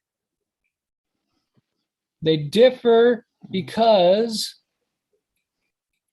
this left line right here is not broken, whereas this one is. Therefore, they are two different letters. Okay. The one with the broken line is hey. The one with the full line is het. And Hebrew speakers generally equate them both with H. So it can be confusing for people. But yeah, so A lot of times you might see the transliteration of het with a CH to denote that the H is harder. It's harder than just sort of a blowing out like a hey sound. It's much easier hey. Het, you've got that rough kind of back of the throat sound. Yep. Now I actually pronounce it a little differently, but that's how the Jews do it. That's their traditional pronunciation. So basically what I do for the harder sound, I do it as like a full H sound, like a huh, regular H, but then the hey, I do as a soft H, like a very soft H, like the H in herb, where it's almost like a silent letter, herb, and honor, honorable, honor. It's like a very soft, almost came here, basically practically silent. That's how I render hey. But the Jews, the traditional pronunciation of the Jews, hey is H, regular H sound, and het has that h sound that Gregory was talking about, the CH. I apply that CH sound actually to aleph. I have aleph as a as basically the hard H sound, because each vowel, I mentioned this in the first video lesson, each vowel essentially has a guttural sound. Aleph, this is Aleph right here. Aleph has a basically like a KH sound. Ch. And Ayin right here has like a GH sound. That's what it's used in Gomorrah as well as Gaza. You know, the Gaza Strip? Well, Gaza is spelled with an Ayin and it has a GH type of sound. And Aleph is a K. And I identify hey as like a very soft H sound, but the H I have as the het I have as a regular H.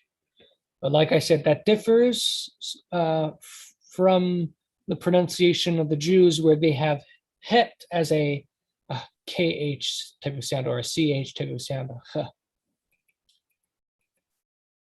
But you can basically choose which pronunciation you go with. And if you want to speak with the Jews, you know, it makes more sense to go with their pronunciation so you can communicate with them more easily. But I will teach both so people have an awareness of the different methods. And I did, as I mentioned, there were different dialects, just as all languages have different dialects. So there's no one pronunciation necessarily that was always the case. It changed over time. I'm really bad at typing or writing this with a mouse. But yeah, so this is the divine name. It's got the yod, which is small little mark. Hey is that broken? It's broken. That line is broken. Wa is almost just a straight line, but it has a little top. It has a little blip at the top, a little kind of diagonally upward mark. And then hey is the same letter. So yeah, you'll see that word a lot in Hebrew, and that's the divine name. Onieh, the way you're writing it is also in the Dead Sea Scrolls, right? When you say the way I'm writing it, Yeah. you mean the way I'm pronouncing it, or no, the way you're writing it, because we got a Paleo Hebrew that I put on the chat. Yeah, so Paleo Hebrew is in the Dead Sea Scrolls, but it is a minority. The majority of Dead Sea Scrolls is written in the traditional Hebrew letters that are used. So most Dead Sea Scroll manuscripts will use this familiar letters, although they do it in a different style. Like, you know how people have different writing styles. Are you talking about similar to modern Hebrew? Not the language, but the letters. So the letters you see in the Masoretic text, it's the same letters that you see in the Dead Sea Scrolls. Okay.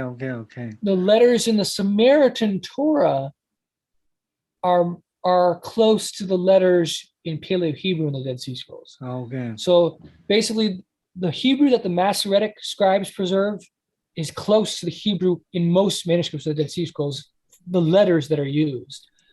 But the letters that are used by the Samaritans is close to the Paleo Hebrew used in the Dead Sea Scrolls.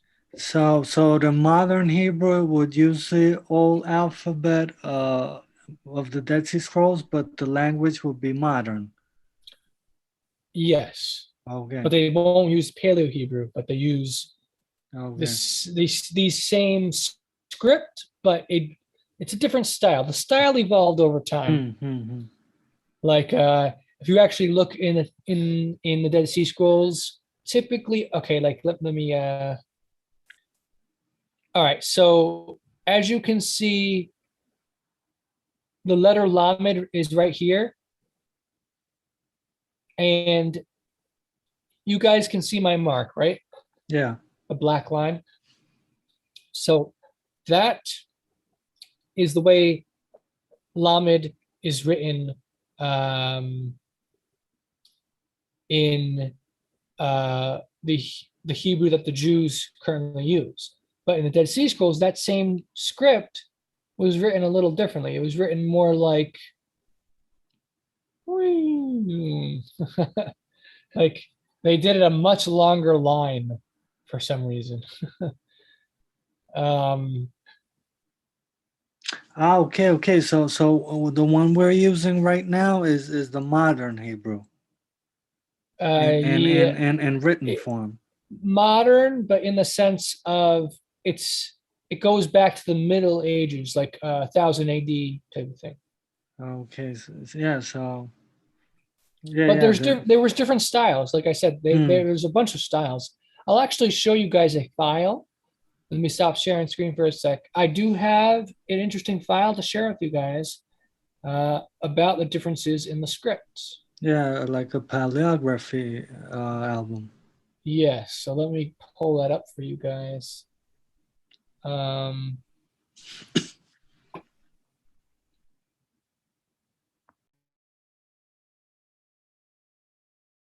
where is it?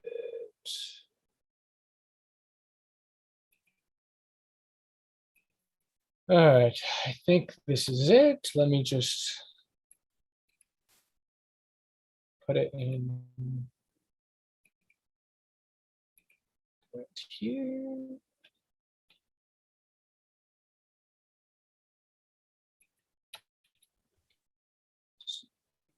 So apparently this is live streaming right now. I'm not sure how many people are actually watching live at the moment, but hopefully the live stream is going smoothly. And going forward, if it does, then I will continue to do it like this, live streaming on both YouTube and Facebook at the same time. That way I don't even have to upload it to YouTube. It'll be there already. So this is supposed to be Jasenius's text, and there should be a page which shows the, man, it might not show it in this.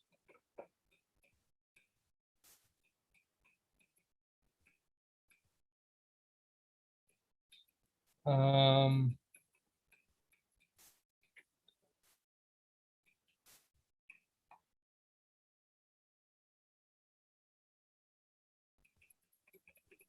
it might be in the back as an appendix. Try those three dots up there, those three bars.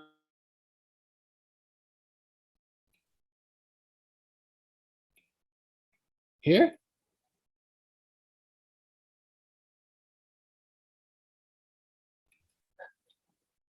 Wait.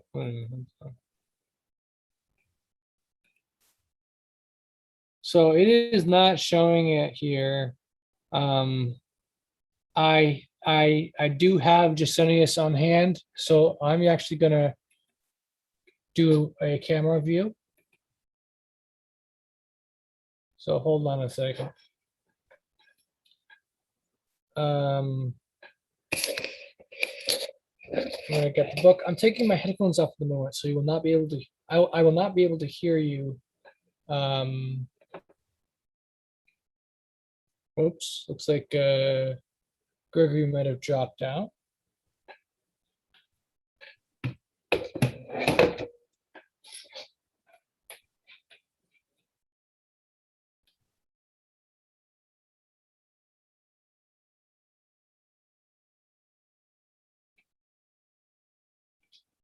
Let's see here.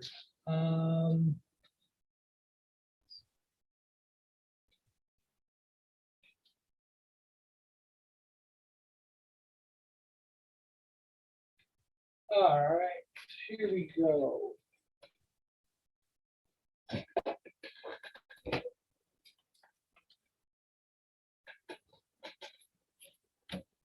So it would have been nice if Gregory was saying he had to go, that he would have mentioned it, but maybe he got accidentally knocked off and he'll still come back. We'll see.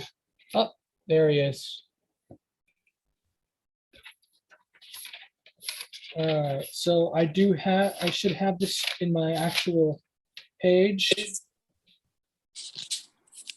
What I'm gonna try to do is screenshot this. Oh man, it's not gonna be good at all. Hold on.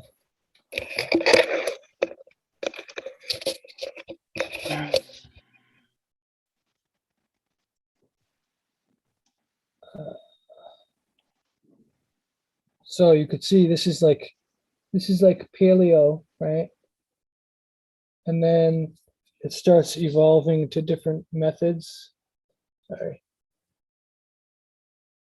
So you're gonna see that it has different forms. There's, it goes way over here. There's all kinds of different evolution of forms. And for each letter, you've got like different forms here. Like, see, remember I told you there was like a huge line for Lamed? It Yeah, does yeah. that for some forms, but not all forms. Sorry. And then, so Lamed originally was more like a cane or a staff. And then becomes more like a L, but in reverse. But yeah, as you can see, there's a evolution of the way it was written. So it's not always written the same in Hebrew. Over time, people have different styles of writing letters, just as they do for English.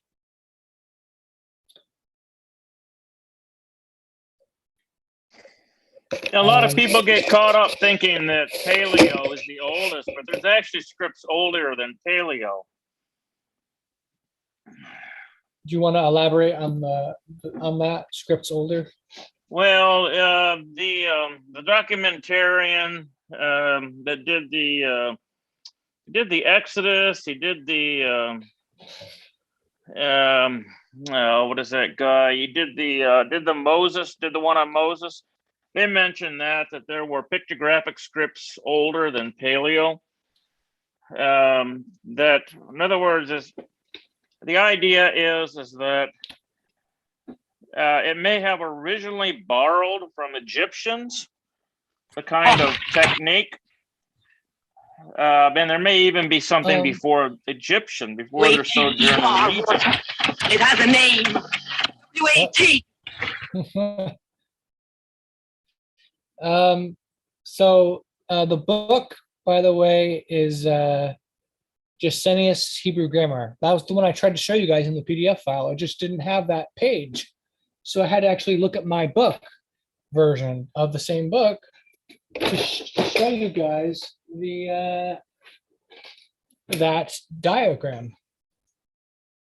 Yeah, so yeah, Paleo Hebrew derived from the Phoenician. So we're getting close to the end here, but let me show you guys what the oldest. So first, I'm going to show you guys. All right, let me just pull this up for you guys.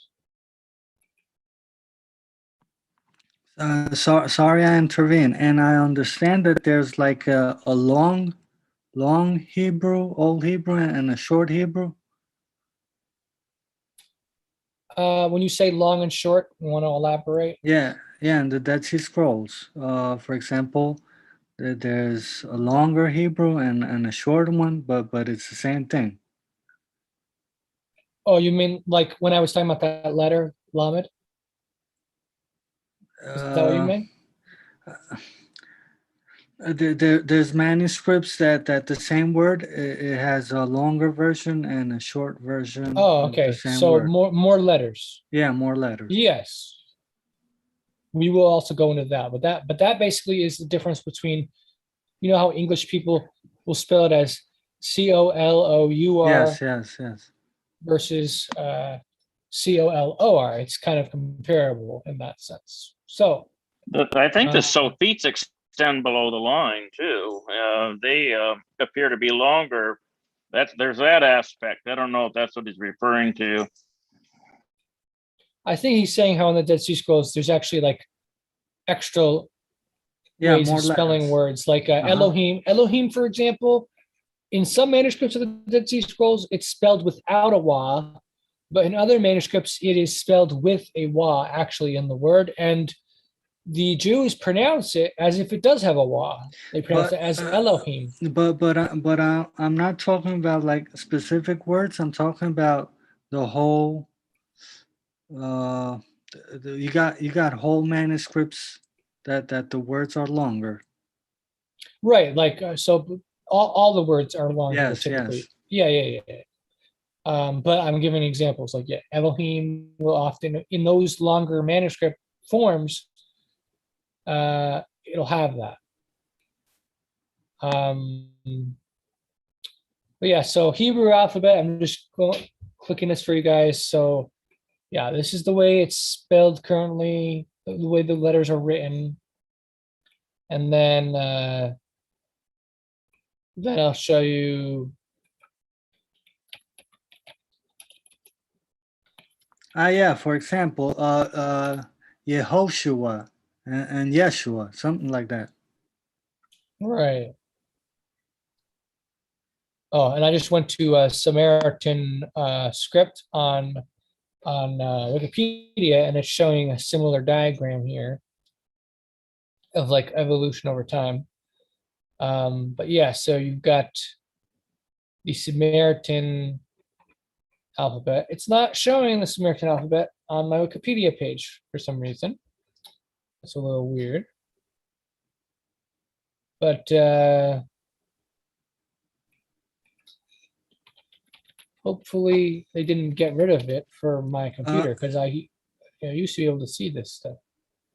Yeah, so Onieh, for example, that old Aramaic, according to scholars, they say that is more a hypothesis. The way they, for example, when they reconstructed Aramaic for the Passion of the Christ, so it's more of hypothesis. Do you think this is the same thing with Hebrew?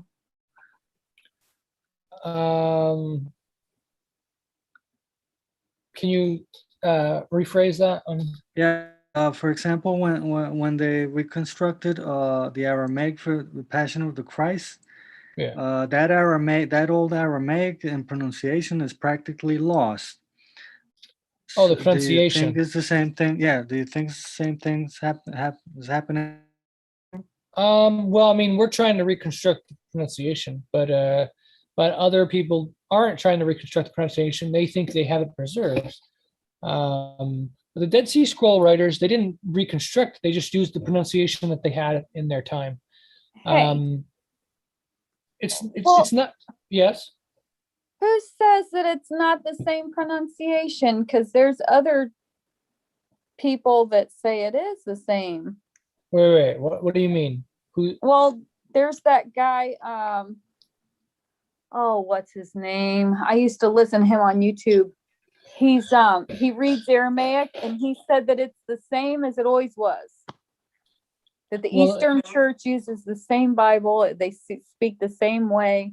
Is that true? No, so language changes over time. It's never a stagnant thing. Pronunciation will always change over time, and there's evidence of that in actual manuscripts. And also, there's different dialects of Aramaic. Like, for example, Syriac is very different in spelling certain things of Aramaic. One of the primary features of the difference between the different dialects of Aramaic is one of the verb forms. In Old Aramaic, it agrees with Hebrew and it uses a yod, but in the newer Aramaic, it's changed to a noon in those verb forms. But so yeah, Aramaic has changed over time, just like every language. Steve asked, what like shorthand? So it's actually not really shorthand. Instead, it's longhand, because the shorthand is the more original text, funny enough. So for example, in Hebrew, the original form is for David, the name David is Dawid or Duid or Doid. and it would be spelled like DWD or DUD, but it was pronounced with extra helping letters, which are not written, because between consonants you have to add helping letters. So they would add. Remember, I said you can add between consonants an A or an I letter sound, and it's either an ah sound or an is sound. So for David, it was da wid. So that's how so it would be spelled DUD, but it'd be pronounced da-wid. And because it was pronounced da-wid, later Jews started spelling it da-wid. So they started spelling it with a yod added. Da-wid with a yod. And that's practically the gap we got with the Masoretes, that there's no sources of where they got the vowels, right? Yeah, There's so a huge gap. the Masoretes added vowels based on their understanding of how it was pronounced.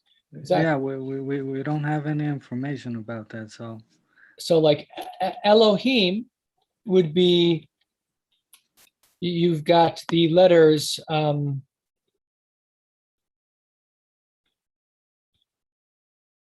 you basically have these letters, right? But they had a helping letter, ah sound, Elohim. So it would be Elohim, Elohim, Elohim. That's basically, that's kind of, so then when it started being pronounced as Elohim or Elohim, they started spelling it occasionally with a wa. So they started spelling it as Elohim, where the original spelling was simply Elohim, and there was the helping sound in between. So that happens with pretty much most Hebrew words. Is the short form is the more original form, and the long form of vowels is just adding the vowels to help people know how to pronounce it. So I guess you're answering my question that it's pretty much hypothesis. We really don't know how the original pronunciation was, right? So there actually does seem to be a principle where generally the longer pronunciation comes first and the shorter pronunciation comes second. So typically the first syllable has a ah sound, ah in the first syllable between consonants, and the second syllable has an I sound in the so it's like ah is the usual form. There are some exceptions, but generally that's what you see, and that's how Hebrew tends to align. So using that principle, we can actually have a good idea of the pronunciation of these words, and also looking at like Arabic, Aramaic, and things like that. But so we are already past the mark, so I just want to share some final things here. See, do you guys see this right here? This screen? Yes.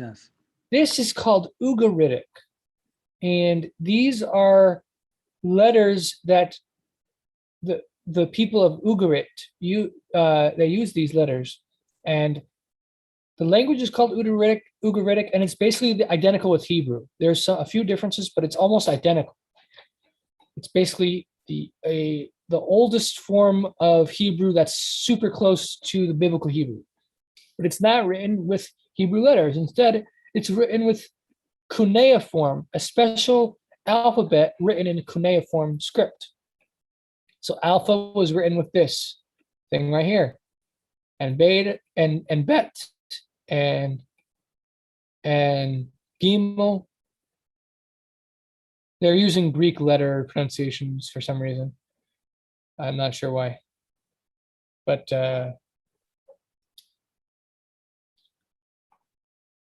and then you've got the oldest form of Hebrew ever preserved, and that is Akkadian. And so Akkadian writes things in, it uses the Sumerian. So for example,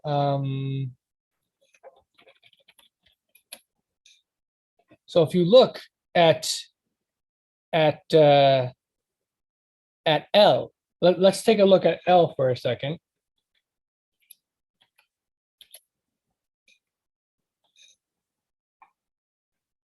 So we look, that's derived from Biblical Hebrew. So we look, that's derived from Proto-Semitic il. Cognate, it means, the Hebrew is cognate with the Akkadian. And look at this sign right here. This is a cuneiform letter, an Akkadian letter. And this Akkadian letter is also a word. The Akkadian letter is basically like, it's basically like hieroglyphics. And it means, hold on. And they're using the vowels, right? Yeah, but they don't use the Hebrew alphabet. Instead, they use But with vowels. That's what I'm saying. So Hebrew can get the vowels from it, right? so one thing to keep in mind is that a lot of people say that Hebrew does not have vowel letters, but that's actually incorrect. Hebrew has aleph, which corresponds with the vowel for A. Yes, you're right. Hey corresponds with E. Yod is I. Wa is U, and Ayin is O. Yes. But yes. there's also, but between consonants, there's no vowels. So there has to be a helping vowel between. And Akkadian provides a version of that helping vowel often.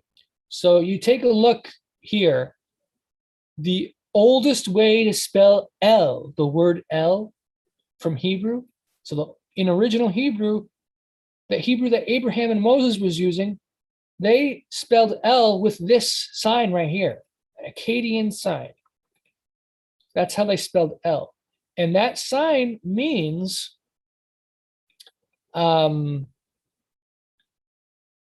it means several things. It means it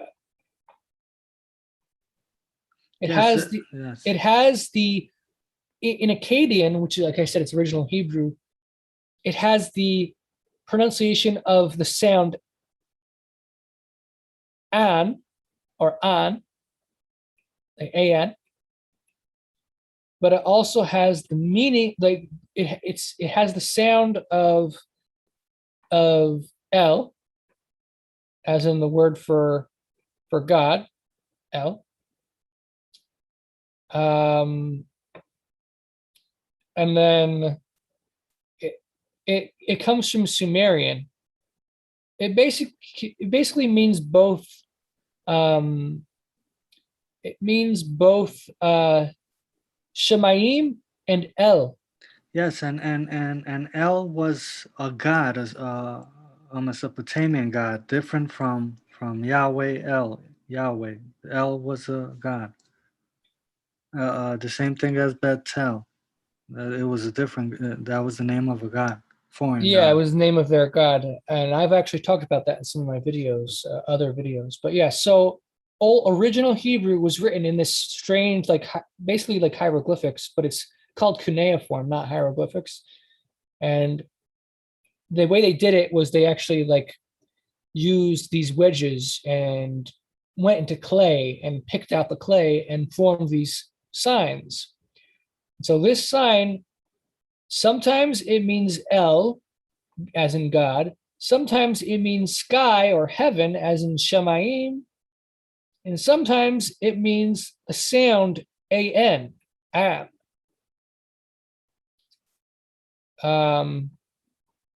Like, for example, when, you know how I talked about in one of my lessons that originally there was a dual form in Hebrew, and that Akkadian also has the dual form.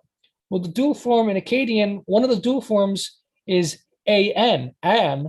It uses this letter for the dual form.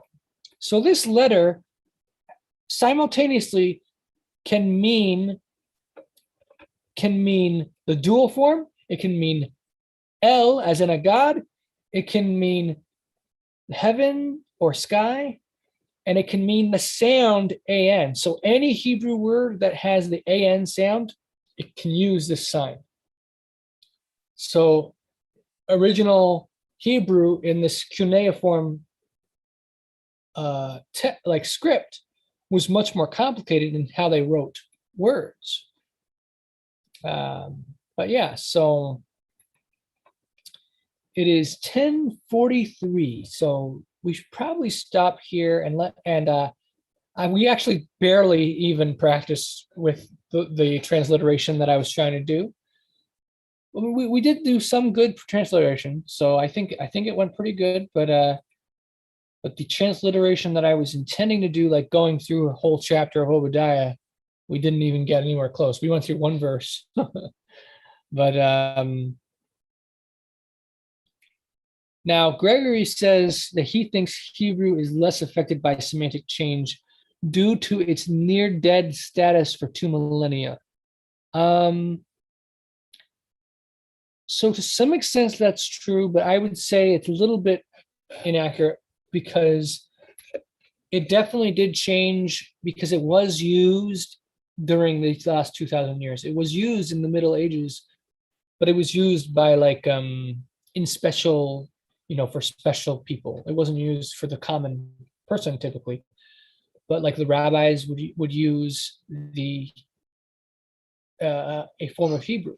It's called Mishnaic Well, it was Hebrew. no longer lingua franca. It was no longer spoken by people, and people tend to murderize language the longer they use it. Right. But priests and rabbis, they strove to be very diligent about it. So I guess this is the point I was making with regard to just, the difference between normal people using the language, and you see that in comparing American with English as it's spoken in England. It's much closer in terms of the evolution is less. The decline of the original is less in England than it is in the United States, and when you even get into the urban areas, particular cultural areas, you might even refer to that as Ebonics, and that's barely even distinguishable. So I think the common denominator is when language is put into the hands of common people, it tends to undergo rapid semantic change versus a priestly small group of people who are very learned passing on, the sound system. Yeah, but that was my. Yeah, so I would generally agree with that, but I do want to say though that by the time Hebrew is used by the rabbis in the medieval times, it has evolved into a form called Mishnaic Hebrew.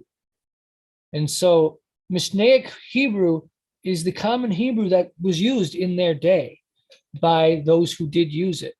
But like you said, because it was used by a smaller group of people, it didn't have the rapid change. But it already changed by the point that the rabbis started using it. So if you look up, I'm not sure how much you're familiar with Mishnaic Hebrew, but there are some major differences between Mishnaic Hebrew and Masoretic Hebrew. The main differences being pronunciation. There's many more Aramaisms seeping into it. They spell words very differently sometimes than biblical Hebrew spells it. So you see a lot of differences in Mishnaic Hebrew, and some of those differences actually were borrowed into modern Hebrew when they created modern Hebrew recently, couple hundred years ago or 100 years ago or so. When they created modern Hebrew, they took a lot from Mishnaic Hebrew as well. Like for example, in modern Hebrew, the way you say of is shell, almost always. Of something, like something of something else. In Hebrew, you use the construct form, which I mentioned in one of the previous lessons. The construct form. Biblical Hebrew, ancient Hebrew, you use construct form to make an of relationship. But in modern Hebrew and in Mishnaic Hebrew, you use a form. Well, in modern Hebrew, you always use the form called with the word shell, pretty much. There's a few exceptions where you don't use it, but almost always in modern Hebrew, you use shell to mean of something. Well, that started happening more in Mishnaic Hebrew, where they started using shell to mean of, but they didn't use it nearly as much for of as modern Hebrew does, but they used it a lot more. In the Dead Sea Scrolls, there's a few documents which use shell a lot to mean of, but most documents in the scrolls don't use that. The main one that uses it is the Copper Scroll. The Copper Scroll uses of, and it uses shell to mean of. And I actually believe that shell originally has a meaning of that of, because the letter Shin is a prefix in Hebrew that means that. Typically, it means that. It's like a relative pronoun that can be added as a prefix. That'd be like a abbreviation of a share, that or which. And so they just abbreviated it down to a sheen. That's what some say. Yeah, that could be. But then they combine letters or words too. Like they'll combine different words together and make a new like combined form. So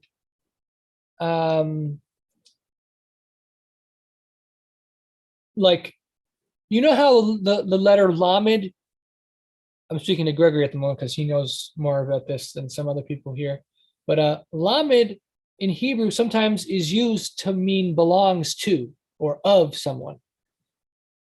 That's not its primary meaning, but it sometimes is used. Like Psalm of David, you're going to see in Hebrew Psalm for David, and it basically means belonging to or according to. It's basically it derives from him, but the possession is to him. It's for him. Right, 2 or 4. Yep. So basically, this shell word basically meant that of, in the sense of that belonging to or that for, and then over time it started replacing of, the construct form. It started replacing that. So like I said, Mishnaic Hebrew started using that form, and then modern Hebrew took it wholesale. But yeah, so Mishnaic Hebrew has some significant differences from Biblical Hebrew. It's important to emphasize that. And then prior to Mishnaic Hebrew, Biblical Hebrew and earlier was not controlled by priests. It was very much controlled by the people, so it radically changed over time. So there were some major changes between the Hebrew Moses and Abraham used, and by the time it comes down to the 1st century when Messiah is on the scene, it's very different. With that said, we're pretty much at the end here. So like I said, what are your guys' thoughts on this? Do you guys think we should be doing a Monday meeting for practice every week, or do you want to just stick with the one meeting? And then we do have that Facebook chat if you're interested, for anyone watching this, if you're interested in the Facebook chat where we practice Hebrew periodically throughout every week, you can find me on Facebook, Onieh Carlson, and my Facebook group, Biblical Dead Sea Scrolls and Apocrypha Study Group. So you can contact me there and request to join the Facebook chat, and we will try to chat Hebrew practicing throughout the week. But yeah, so what are your guys' thoughts? Should we do 2 meetings, the practice meeting and the lesson, or should we just stick with the 1 meeting on Thursday, half of it being the lesson and half of it being the practice? Anyone have opinion on this? Do you want 2 meetings a week or 1? For me, it's just whether I can make it or not. You know, that's I just happen to have some time tonight to drop in. So my opinion is not necessarily, but that's kind of where I'm at on it. I don't mind having more myself, but I can't guarantee I'll be in every one of them. Yeah, and that's okay.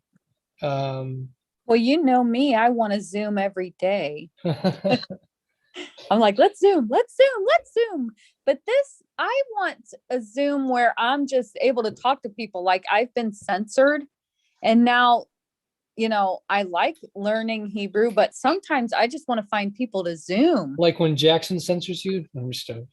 Exactly. And now Laverne censored me and kicked me out of his group. Yeah. I'm trying to find some more people that just want to talk about stuff that's going on in the world, end times, tribulation, if you think it's coming, just all that stuff.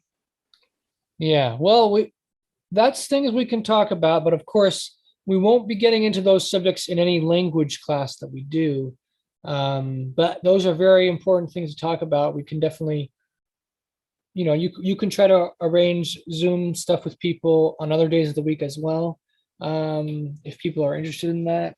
That would be like an eschatological class. It sounds like what she's looking for. Yeah, Eschatology. and more of like an open-ended thing where people can kind of debate or discuss, or, you know, free thinking type of thing, kind of like, you know, the Halihad is a think tank type of thing, or a Bible study. Yeah, so well, for now, we will, I guess, tentatively we will stick with 2 meetings, but we can decide this Thursday if we still want to do that or not. And let's see, Edwin is moving, so he won't be able to participate Thursday probably, but you can watch the video at a later time at your convenience, hopefully. And people are sending links. I have to make sure I have these links here. Make sure they're important. But yeah, that's pretty much it for today. Sorry, we only did like 1 verse of Obadiah, but that's okay. Throughout the week, like I said, we will be practicing. If you can, try your best to type at least a little bit in the chat a couple times a week in Hebrew, transliteration, through the method I mentioned of corresponding the English letters with the Hebrew letters. It might take you some time to getting used to that, but it's probably much easier to do it with your phone.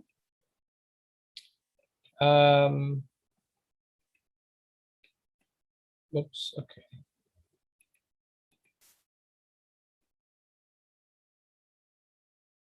Oh, okay, and you want to kind of go over more the pronouncing video again, transliterating the alphabet. So what we can do is, I think what we might do is we can, Actually, you know what I'm thinking might be best for us to do is kind of going a letter at a time. So I've just been doing it so that, like, transliterating Bible verses, but maybe that's too confusing for you guys. So what we could start with is I'm just gonna briefly share the screen because I'm not gonna continue this meeting. But I'm just gonna kind of elaborate here. So basically what we could do is we could essentially, like, one day, when we're doing a practice session, we're only doing like a few letters, maybe we'll do like, I think if we stick with just one letter, that's probably too slow. But if we do like we could do vowels in the beginning. So we could look at the English, like an English words, and say, replace all these vowels with the corresponding Hebrew letters. So corresponding Hebrew letters, if we're going to change the forms, then basically, let me just quickly, I'm not going to do each thing here, but I'll just do a couple just to show you what we could kind of do next time.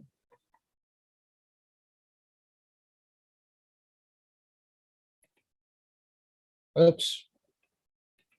We basically, like, we could replace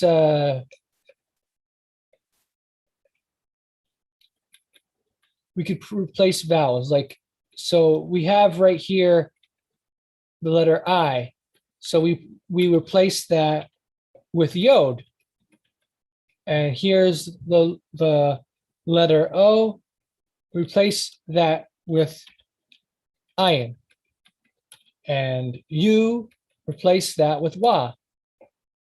And we could do that for vowels, just so we get familiar with the vowels corresponding.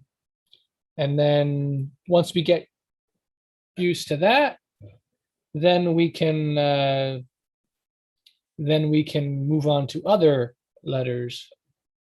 So I think that's what we're going to do. All right. So Gregory, got to go. Thanks for attending.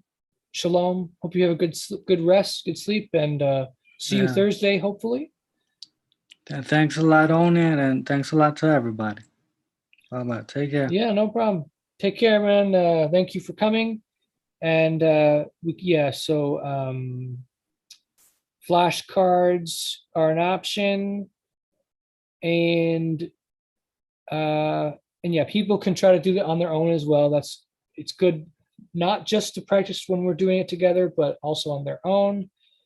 And the font that I have is, I think it's BibleWorks. I'm not sure if it's BibleWorks. But it's let me type it out for you.